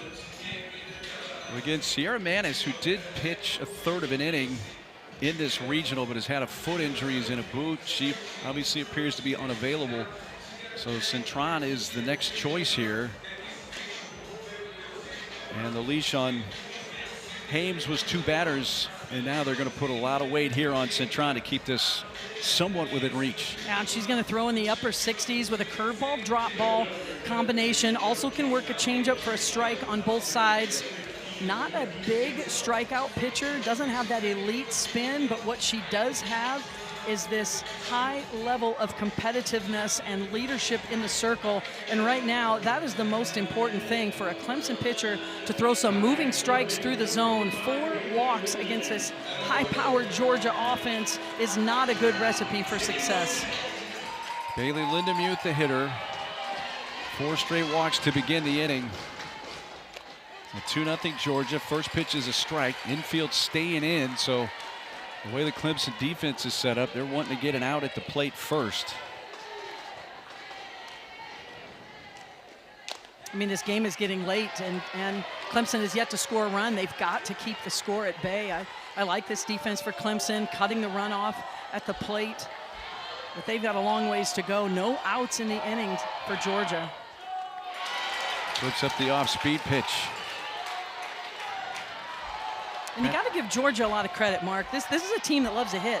We talked the other day, hitters hit, and all they've done is leave the bat on their shoulder. It is not easy for a high-powered hitting team to do, to take pitches, to draw the walks. We've seen the heart of their order, 2, 3, 4, 5 hitters draw walks with runners, most of them with runners on base. And that's something you have to practice sometimes. You go into a batting cage and you just hit, get as many swings in as you can. Sometimes the best thing you can do is teach that patience. It's an understatement to call that a massive out.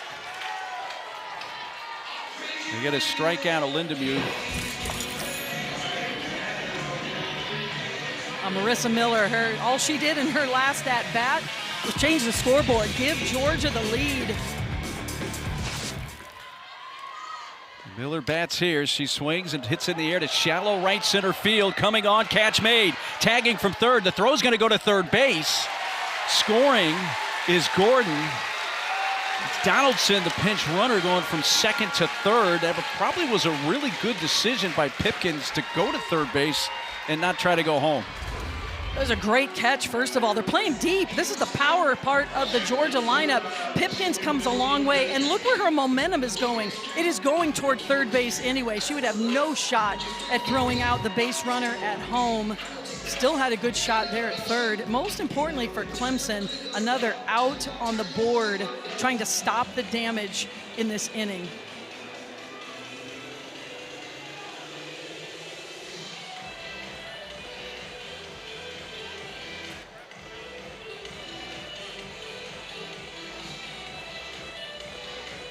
Well, the 2 umpires talking here.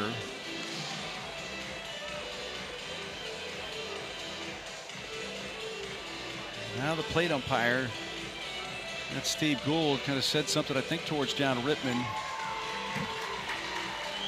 Yeah, it looked like John Rittman was appealing that. Oh, here we go. Clemson is challenging that the runner left on time at third base. That play is under review. All right, so the run that got the scored. runner leaving early, the runner that scored. Watching that in real time, I didn't think she left early. This is John Rittman. You've got 2 challenges here. You're down 3-0. Why not just roll the dice, see what happens? Well, Sarah Gordon gets off and then goes back to tag up. So initially, if she would have kept running, absolutely she would have left early, but she comes off the base. She's really reading the defense. Remember, Pipkins had a long way to go to catch this ball, so she's reading it, then goes back to tag up. Now, my only question is, did that left foot actually touch third base when she was going back to retouch? And really, for Sarah Gordon, there's no reason to even come off the base. Yeah. She could have stayed on third base the entire time. If that ball drops, she can walk in. But if the ball's caught, she does need to be on the base there. So not really sure what she was doing, kind of dancing off the base. Could have stayed right on third base until she saw the ball drop or get caught. So she gets herself into a little trouble here by dancing off the base. Should have stayed at third base the whole time. Yeah, I think she her did touch foot's it. on the base. Yeah, she touched it. So this. But I'm with you. If I'm John Rittman, I'm Why looking not? for outs. Yeah, I'm looking for outs. It's your season's on the line. Why not? It looks like the challenge is going to fail. He'll be left with one left here. If you're Clemson right now, if you can get out of this inning just down 3-0, that's a big win at this point. That's a huge win, especially with the part of the order that was coming up with runners, that did come up with runners on base. And Georgia's one of the top teams in the country, slugging percentage, extra base hits, scoring. I mean, they know how to light up the scoreboard quickly. And right now, this score still seems manageable. We're just halfway through the game here for Clemson. And something that's getting lost a little bit is Macy Cintron has come in and got 2 quick outs. And we've seen that from her a lot here late in the season. She's got that it factor. You know, as a coach, sometimes you can't describe that. Well, what does she do? Well, she's got it. You know, she just knows how to compete, how to step up in big moments. Very strong between the ears. You know, it you really and I leads had, this Clemson team. Here comes the call.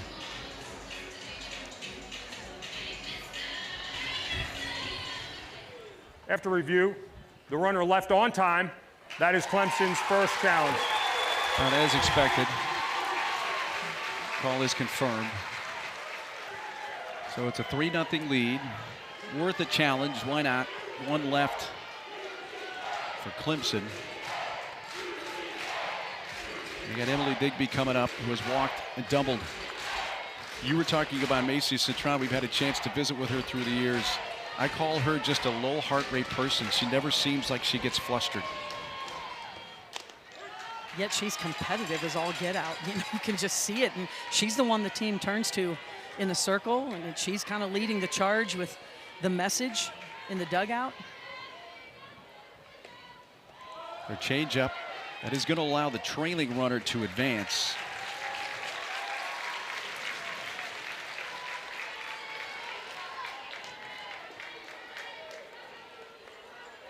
The runners are at second and third. Got another changeup. So first base is open now. Digby's been on base both times with a walk and a double. Both those plate appearances came against the starter, Abby Dunning.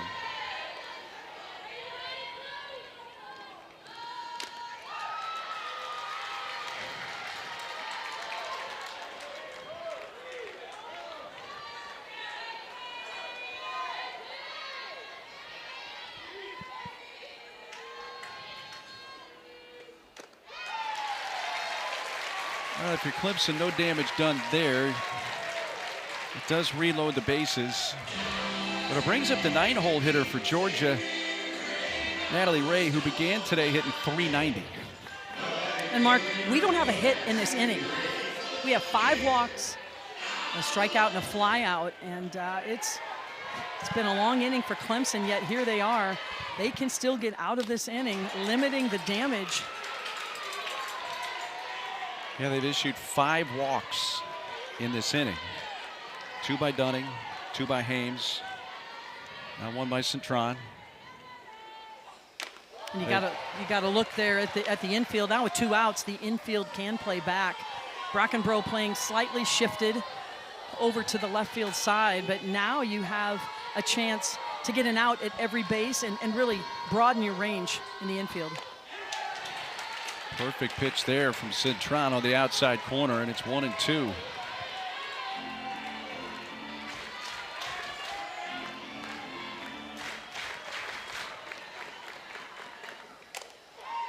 Out towards center field, and Brackenbrough and Clemson, despite giving 5 free passes in the inning, allow only 2 runs.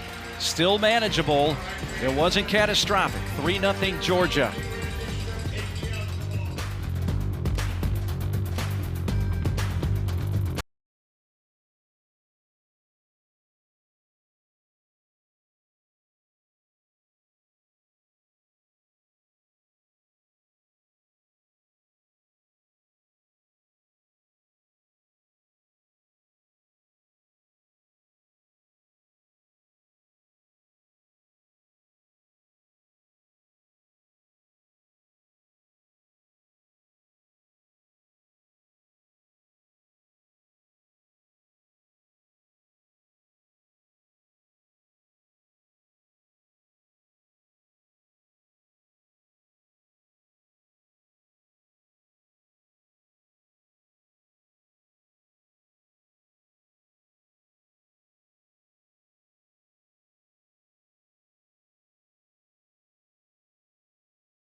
Season 2 of Athletes Unlimited Softball League. Loading 6 teams take the field in their home markets, each stacked with a lineup worthy of the spotlight. The AUSL on ESPN. This is legendary. Season 2 for the AUSL. It'll be a lot different than Season 1, and Season 1 was great. Carlin Pickett's still pitching, obviously, for Tennessee this weekend, and she's a North Carolina native. She was the #1 overall pick for the Carolina Blaze, so great for her to kind of stay home. Oh, I love it, and what a fantastic career she has had and continues to have as Tennessee is playing at home. A chance to punch their ticket to the Super Regional. Of course, they would match up with the winner of our regional here in Athens. Tennessee, Virginia coming up here on ESPN2 when we are finished. Well, the constant in this game is Sarah Bros leading off 6, 7, and 8 hitters here for Clemson. The constant has been Addison Fisher, the starting pitcher here for Georgia. Really hasn't given Clemson much. Besides the score there that you see 3-0 Georgia, the other key number to look at here is the left on base. Georgia's left 9 on base. Clemson's left 2. That has kept Clemson in the game. And especially after walking 5 in the top of this inning and allowing 2 runs on no hits. That's given them a chance, but you know, no matter if Georgia has 1 or 10, Clemson right now has 0, and that's a big credit to Addison Fisher, who just has been relentless with her drop ball on both sides of the plate. Hasn't even allowed a Clemson base runner to reach second. Count though is full on Bro leading off.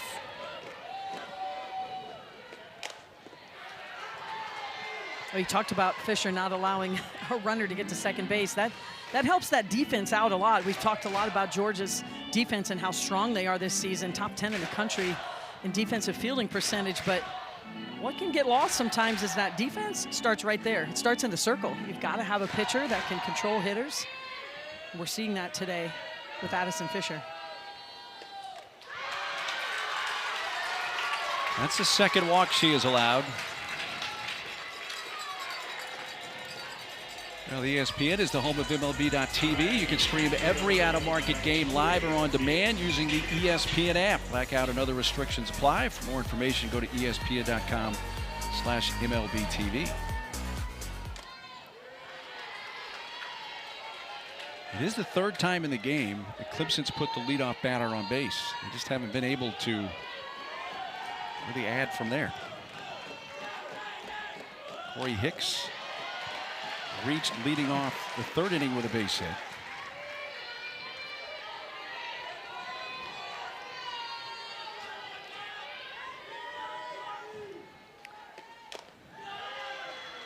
And you've got to pitch to your personality.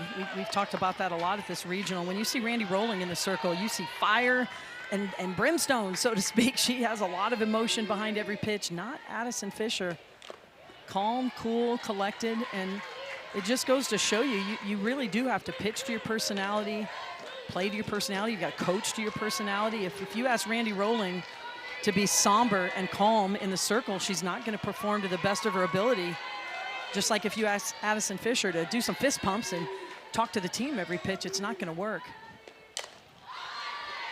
Play on the infield. First baseman DeVickus for a moment kind of got tangled a little with the base runner there, Bro, but was able to release and make the play. We'll send up Kylie Johnson.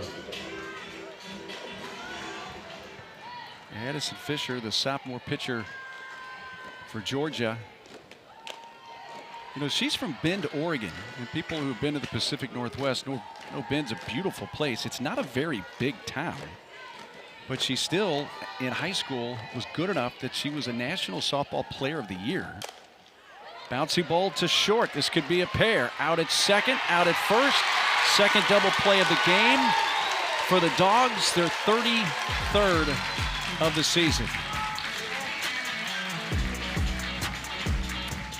This Georgia team is so balanced. We talk about their firepower on offense.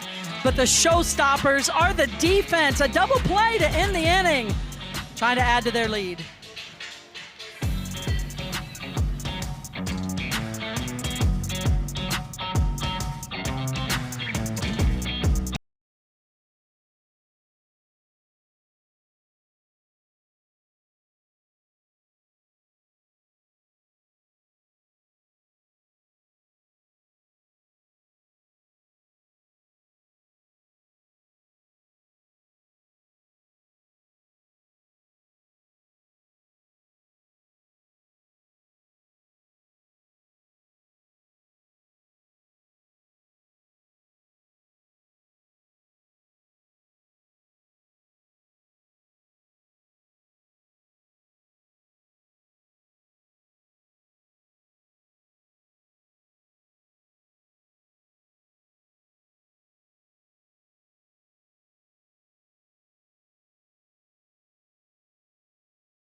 Well, this game was scoreless through the first 3 innings before the Georgia catcher Marissa Miller hit a solo shot in the 4th.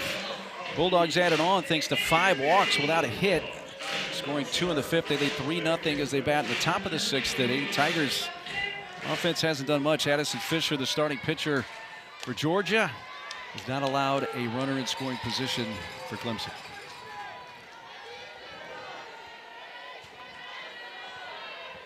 Macy Cintron, though, has kept him in the game by coming in, getting a couple of outs to get out of the top of the 5th with just the 2 runs across. And Clemson has to rally, win this game to set up a decisive Game 7. Otherwise, it's Georgia that punches their tickets to the Super Regionals. And what Clemson was looking for last inning when the wheels started to fall off with all of the walks, the 3rd pitcher of the inning was just someone to calm things down, stabilize the game, and she did that. Didn't allow a hit when she came in. Straightaway center. Brockenbrough didn't get a glove on it. Great effort, but it's Ruse with a 2-base hit. The 12th double of the season.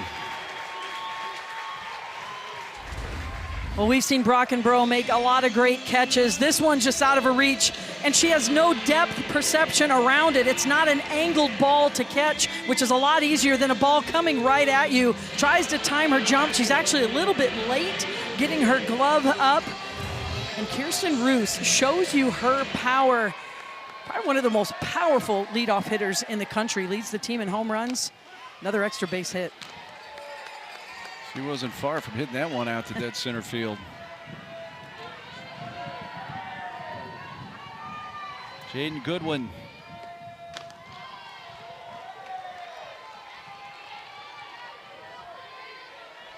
Leadoff batter aboard for the 4th time for Georgia.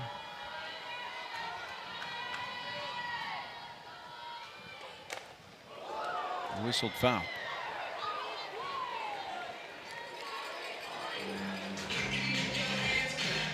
Jaden Goodwin is such a triple threat. If you're a young player out there, you hit from the left side, you've got some speed. I mean, you're looking at someone to model your game after. She can bunt, slap, and she can hit the ball to all fields. That's what makes her so difficult to defend. Do you play her in as an infielder, defend the short game? Do you play her back? And we've seen her, you know, when she has had a couple swings and misses, which isn't often, she can go to her slap game. Just so many ways that she can get on base. And just like you want to become a multi-dimensional offensive player, same thing on defense, you know, learning multiple positions.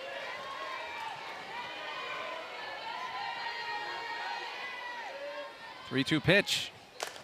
Golfed into center field, down for a base hit. Ruse will be stopped at third. Brockenbrough's got a good arm, and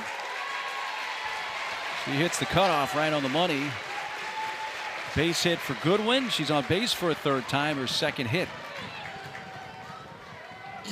Well, Goodwin was not going to let this pitch. It's a borderline pitch. It's very low in the zone, but not leave it up to the umpire. It's actually out of the strike zone, but look at that barrel control. She's able to get the barrel of her bat down to the low part of the zone, elevates the ball to the outfield. What an at-bat from Jaden Goodwin. That's the first Georgia hit with a runner in scoring position today, now making them 1 for 10. But they're looking to add to a 3-0 lead here in the top of the 6th. Infield in, she squares. Squeeze play was not on. Well, that's where the middle infielders, they didn't have a steal play on anyway, but as a middle infielder, there's no reason to go to first and third there. The ball didn't do anything. You want to move when the ball is on the ground. That left second base wide open. 5th steal for Goodwin this year. It was uncontested. Second and third, still nobody out. Georgia looking to perhaps deliver close to a knockout blow. Let's see if this is deep enough. Pipkins in right. It should be deep enough. The throw is going to go towards third base. It scores Ruse. Goodwin to third. Gordon picks up her 45th RBI and increases the Georgia lead to 4-0. That's good situational hitting from Sarah Gordon. Knowing something needed to be hit to the outfield to get the runner in, she's able to lift it.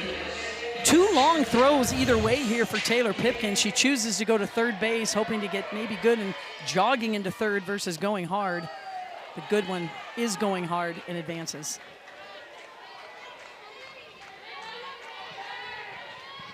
So Goodwin, who they call Shorty, over at third base. She's a lone base runner with 1 out. 1-0 on Navikas. Gabby blasts one to the alley in right center field. No chance for Brockenbrough to catch up with that one. And Goodwin will coast home. Down to second, Navikas. Her 28th RBI of the year on her 8th double. And Georgia's created some separation now. It's been a 2-run inning and it's 5-0. Well, this is the Georgia team we've come to expect day in and day out. This pitch leaks right back over the middle of the plate for Macy Cintron, and Novikas does not miss. Look at that power to the opposite field.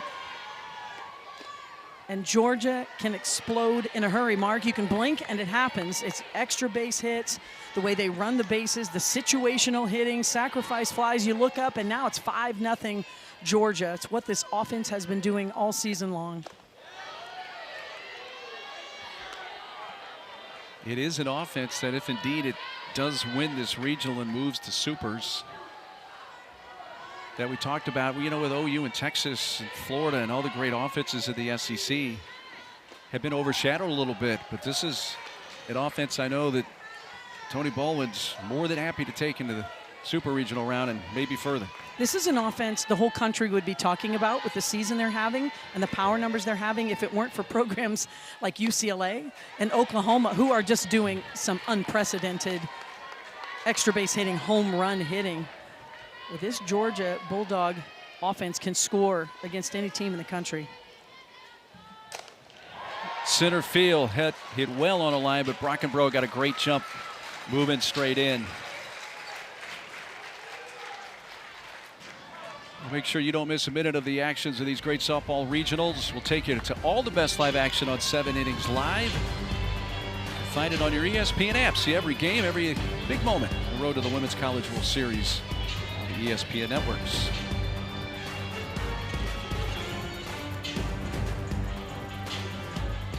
Cass Story is going to come off the bench to bat here for Georgia.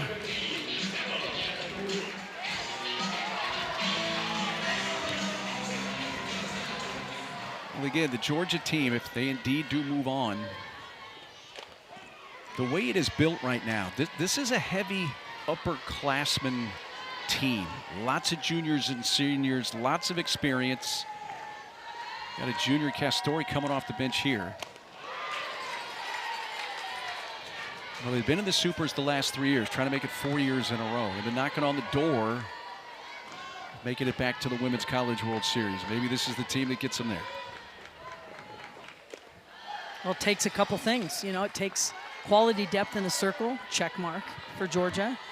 It takes hitting through the lineup, check mark for Georgia. And you certainly have to have solid defense. Well, we've talked about their defense the entire game, that they're one of the best in the country. And when they put it all together, and that's where that experience matters. If you have all of those parts of the game, but it's your first time in that environment, it is different. The nerves can get you a little bit. You got to be able to control things between the ears, but this Georgia team has been there, done that. You just mentioned that. And that's been the goal all season long for Georgia. Get to Oklahoma City.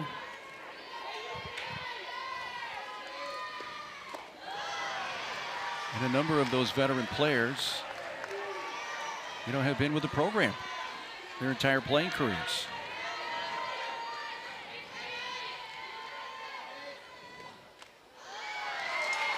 Castori will take first base. Well, the other thing you look at, can a team make a deep postseason run? Have they been battle tested during the season? And Georgia's in the toughest conference in the country. They can definitely check that mark.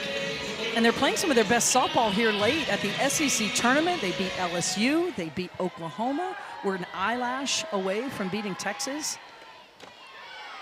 A lot to be said for that momentum at the end of the season as well. Yeah, you just made the great point that the SEC tournament really is a precursor for the Women's College World Series in many ways. And the teams they beat, the two that you mentioned, LSU and OU, and the one they came close to, the defending national champion. So I think they are feeling pretty good about themselves at this point. Maybe they're flying under the radar just enough that, maybe the spotlight's not on us. But we're fine with that. And we don't know who's going to come out of the Knoxville Regional yet. Tennessee, Virginia playing right after our game. Tennessee certainly in the driver's seat. But they haven't played yet this season, which makes it also very intriguing. They did not match up, in the regular season. 2021, the last time they made it to Oklahoma City, the Women's College World Series.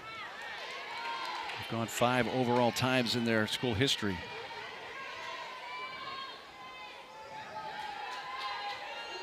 As we come up on the top of the hour here, hitting 2 o'clock Eastern time. Those of you looking for the Knoxville Regional, Tennessee and Virginia will follow us here on ESPN2. But that game is getting underway with Matt Schumacher and Amanda Scarborough. You can see that. That's on ESPN News. It is starting on ESPN News right now. Miller strikes out. That ends the inning, but Georgia tacks on 2 more. Going to the bottom of the 6th inning.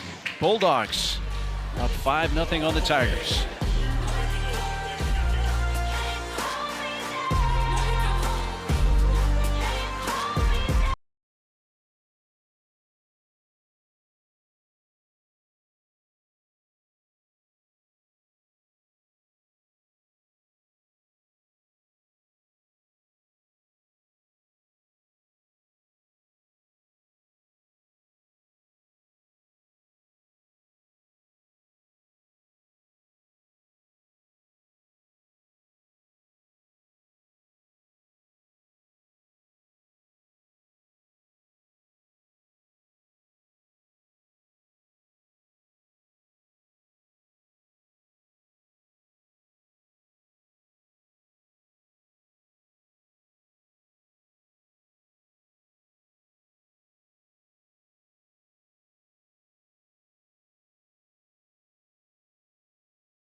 presented by Capital One. What's in your wallet? Well, here at the Athens Regional, it's the home team Georgia needing just one win to punch their ticket to the Super Regionals. Leading it 5-0. Winner of this will face the Knoxville, Tennessee regional winner. Take a look at what's going on so far in Knoxville. ESPN News, they're underway. Tennessee and UVA. Tennessee needing one win to advance. All right, if you're Clemson, you haven't given up the ship here, Carol, but let's be frank, it's the bottom of the sixth. You got to start pecking away right here with a couple of runs to have a reasonable chance. You've got to chip away. Now, we have seen some crazy come from behind wins in the regional. Texas Tech being one of them, Virginia Tech being another one, just some crazy comebacks. So it is not out of the question, but it sure helps if Clemson can chip away a few runs in this inning, set themselves up for success heading into the seventh. Those were both crazy games, but the Texas Tech come from behind win, it's still blowing my mind. I can't get my arms around it. It's just the likelihood of it was so remote. I mean, they were down to their last out forever. 2 outs, down 8-0 in the bottom of the seventh. And entering that game, teams were 0-640 in that situation in the Century. And now you can put a 1 in front of it. Absolutely crazy how everything had to go right. And most importantly, that Texas Tech believed, and now they're in the driver's seat today. So you're telling me there wasn't a chance. So they were 0 for whatever, but now it is a chance, and they made it happen. Third base on one long hop. And Dubuque fires to first. They retire Pipkins. Some of the other storylines we mentioned right up front, that historic comeback against Ole Miss. So all 12 teams are still alive from the SEC that made the NCAA tournament. 9 of the 12, 2-0. So needing just one win to advance to Supers. All 7 ACC teams have a bigger hill to climb than the ones that are left, including this team, Clemson. They need to rally, win this game, and set up a decisive 7th game. Top of the order for Jamison Brockenbrough.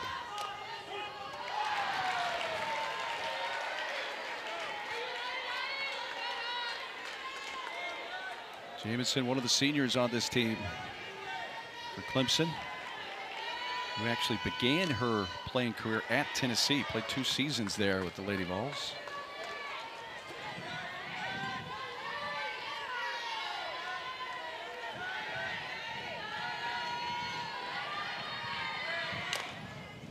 Out to second base. Ruse has some trouble. Throw.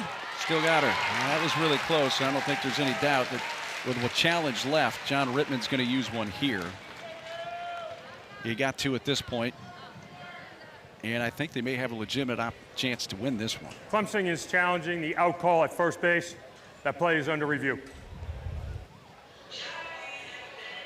Brockenbrough, so much speed, and she starts on the left side. Typically, if there's any bobble at all, that's just going to mean that she's able to be safe.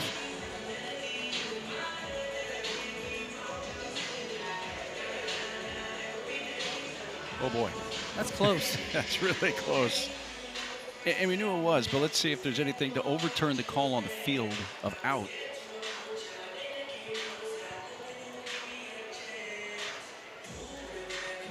Ooh, that's the best angle right there, and it's the best opportunity for Clemson to actually pull this off with the challenge. Hey, you're watching her foot. Does her foot hit the foul base before it's in the glove? And that She's right safe. there, great job from our camera crew. That angle shows it all. Yeah, that's the clincher. I believe this will be overturned.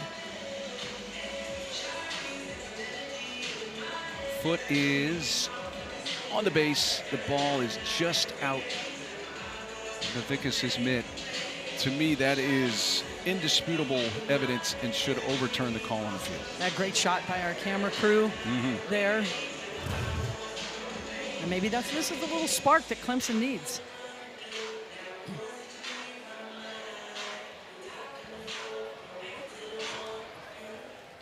After review, the call has been changed to safe. Clemson is not charged with the challenge. The last part of that is important as well. They do keep a challenge. They still have one left.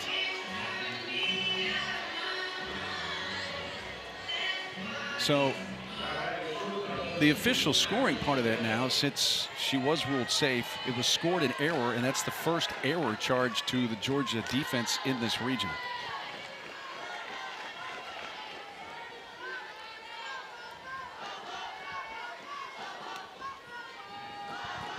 Let's see if Clemson can take advantage. 1 on, 1 out, down 5 in the 6th. Chanel, slow roller, taken by Lindemuth. Sidearms, a strike to first base. Get the out of Chanel. Brockenbrough down to second, but that's the second out. And that's a play that looks so routine because Georgia drills that play each and every day. But Lindemuth is making that throw on the run. In our game, the sport of softball is so fast. So many things happen on the infield that balls miss hit. You've got to be able to make plays on the run. And Lindemuth just made that look easy. 75 pitches now from Addison Fisher, who's really showing no signs of wearing down here.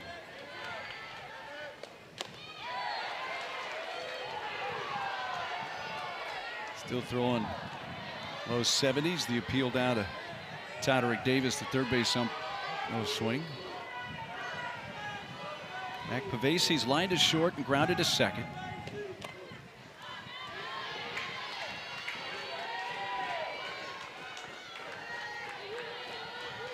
A really good freshman year, true freshman year for Mac Pavesi. Proof of that, just batting in the 3-hole as a true freshman. Fly ball out to left field. Jaden Goodwin drifts to her right to make the catch. Side retired. This game's going to go to the 7th. Georgia fans are sensing it.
Solo shot from their catcher, Marissa Miller. They added 2 thanks to 5 walks and no hits in the 5th, 2 more in the 6th. So they're in the driver's seat right now, trying to advance to their 15th Super Regional with a win in this game. Clemson needs a big-time rally to force a decisive Game 7 later today. New hurler comes in the game, 4th of the day for Clemson, Kira Crosby. A chance for John Rittman to really use his entire staff today. Give the freshmen some postseason experience and try to shut down this powerful Georgia offense.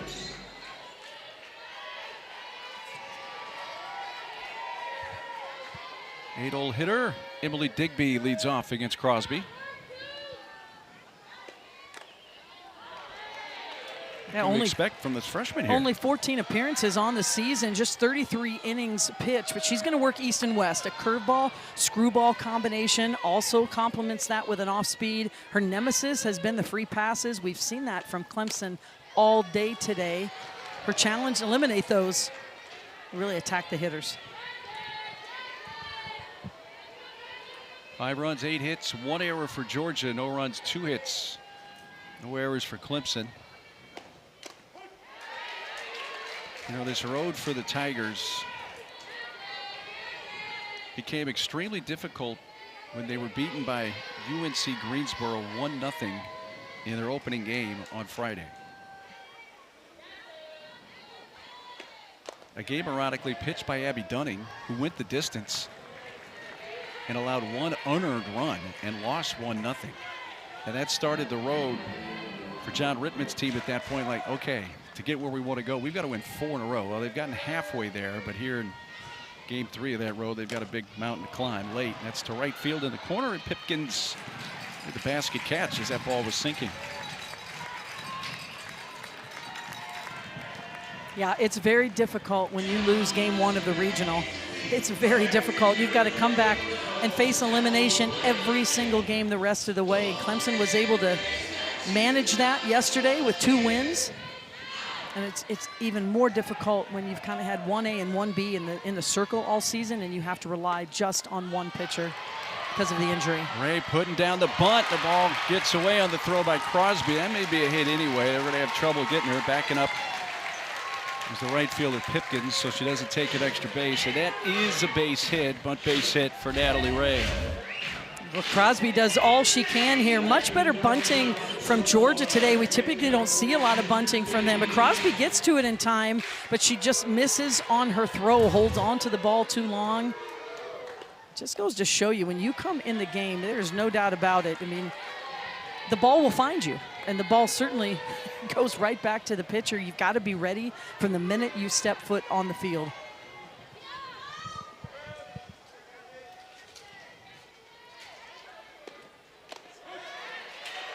There's a strike. Kirsten Roos. Roos, this is her 5th plate appearance of the game. She's led off an inning 3 times today, and all 3 of those times she's reached base. Walk, single, double for the 3 times she led off an inning. Talked about how tough it is to come out of the loser's bracket in the regional. Florida State does just that, forces a final game against UCF. They win the first game today, 2-1, forcing a winner-take-all down in Tallahassee. Well, that was the first kind of shocker on Friday when we saw Stetson beat Florida State in the opening game. So just like we talked about with Clemson, FSU trying to win 4 straight. That ball's driven deep towards left center field, but it's going to hang up in front of the track for Brockenbrough. Hit well by Roos, but that's the 2nd out. Roos just has loud outs. I mean, there's nothing dainty or soft about what she does. I mean, she just attacks the ball every at-bat with this vigor you don't see, and just really can square up really any ball pitched to her.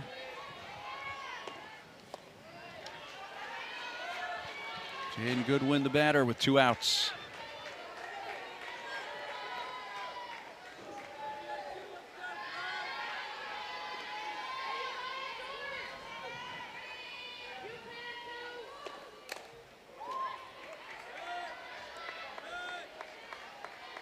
I look ahead to the bottom of the 7th inning. Clemson's going to be trailing it by at least 5. 4, 5, and 6 part of the order will come up. This is a Clemson roster that only is really young in actuality. When you look at it, they got 1 grad student. That's Abby Dunning. And only 1 senior on the roster, and that's Jamison Brockenbrough. Yeah, these teams very different from an experience standpoint. You mentioned it earlier. Georgia, a lot of juniors and seniors. Clemson, very young team. Brockenbrough, a senior. The rest, a lot of the starting lineup, freshmen, sophomores. And we've got our first ticket punched to the super regional mark. Florida advances. They beat Georgia Tech 5-2.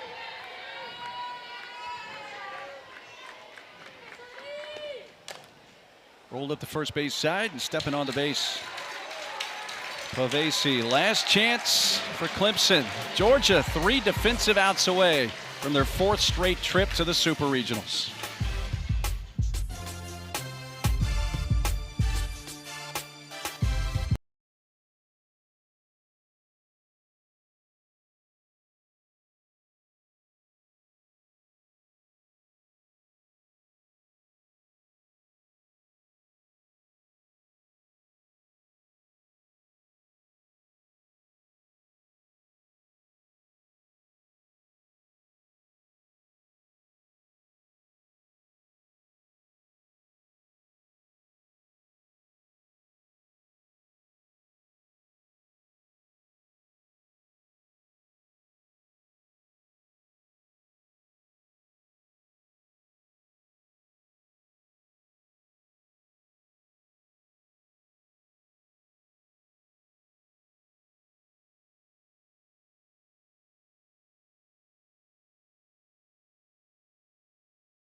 Let's take a look at our Capital One rewarding performance, and it's the defense for Georgia, not only for this game, really for the season. Yeah, their offense gets a lot of love, but it's their defense that keeps them in the game. Every time Clemson looked like they had an opportunity to be more of a scoring threat, it was the defense that shut it down. A double play here to end the inning, and that's been the difference in this game. Yeah, they've turned 2 double plays today. Now they're 3 outs away.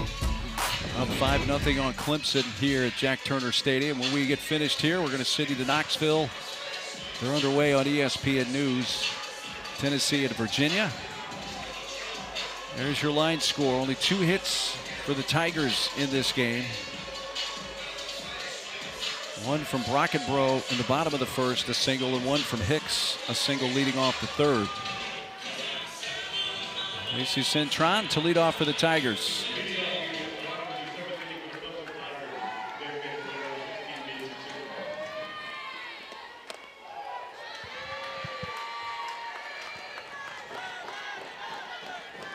You see the DP's also pitched. A strikeout and a walk in her 2 plate appearances today. Now this is a Clemson Tiger team. To say it was a roller coaster year would probably be an understatement. It had its ups and downs. They had 10 top 25 victories this season. That's a big reason they punched their ticket here to the NCAA Regional. When they had all 3 parts of their game in sync in the circle on defense and offense, they showed they could play against the best in the country and beat the best in the country. But they had a lot of real challenging losses as well, especially toward the end of the season. And a lot of that, what we talked about last inning, comparatively, it's a very young roster for Clemson. And this is a program that set very high standards for itself in just a short amount of time. So a lot of people would say, oh, Clemson, they really had a down year. Yet here they are in a regional final in the top 32 teams in the country, which any team in the country would take that opportunity. But John Rittman, his staff, his program, they have set very high standards for themselves. Cintron thought perhaps that was ball 4. Instead, it is strike 3. It's been that kind of day at the command of Addison Fisher. Marginal pitch at best, but too good to look at if you're Macy Cintron. Foul it off, do something with it. Clemson down to their final 2 outs. Marion Collins takes ball 1. Clemson's season comes to an end. Again, Brockenbrough a senior, Dunning a grad student. Nobody else with eligibility left, and that's back to Fisher, and Tigers down to their final out. And that's going to bring the Bulldog faithful to their feet.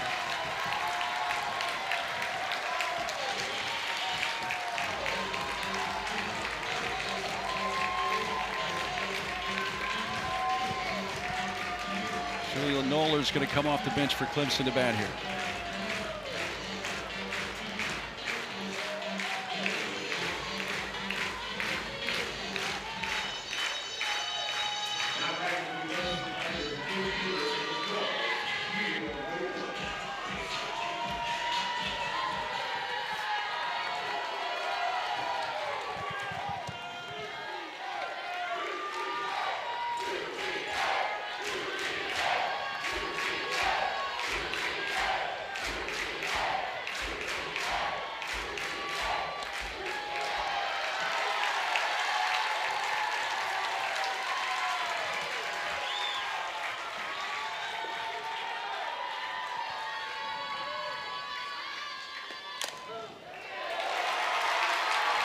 Fifteenth time, fourth straight year, Georgia moving on to the Super Regionals.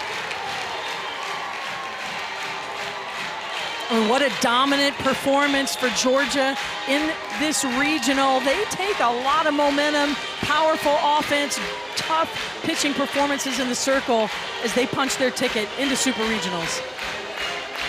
Clemson season ends 34-22. 41st one of the year for Georgia. They play on. They'll take on the winner of the Knoxville Regional in the Super Regionals.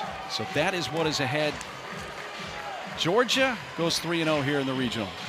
Just a dominant performance in really all three phases of the game.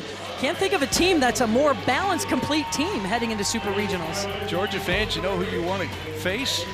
Stick around. Watch the upcoming game. We're going to send you right to Knoxville now. Tennessee and Virginia. That takes care of things from here. For Carol Bruggeman, our awesome career, our outstanding crew, I'm Mark Neely. Thanks for sharing this one with us. Let's send you to Knoxville with Matt Schumacher and Amanda Scarborough.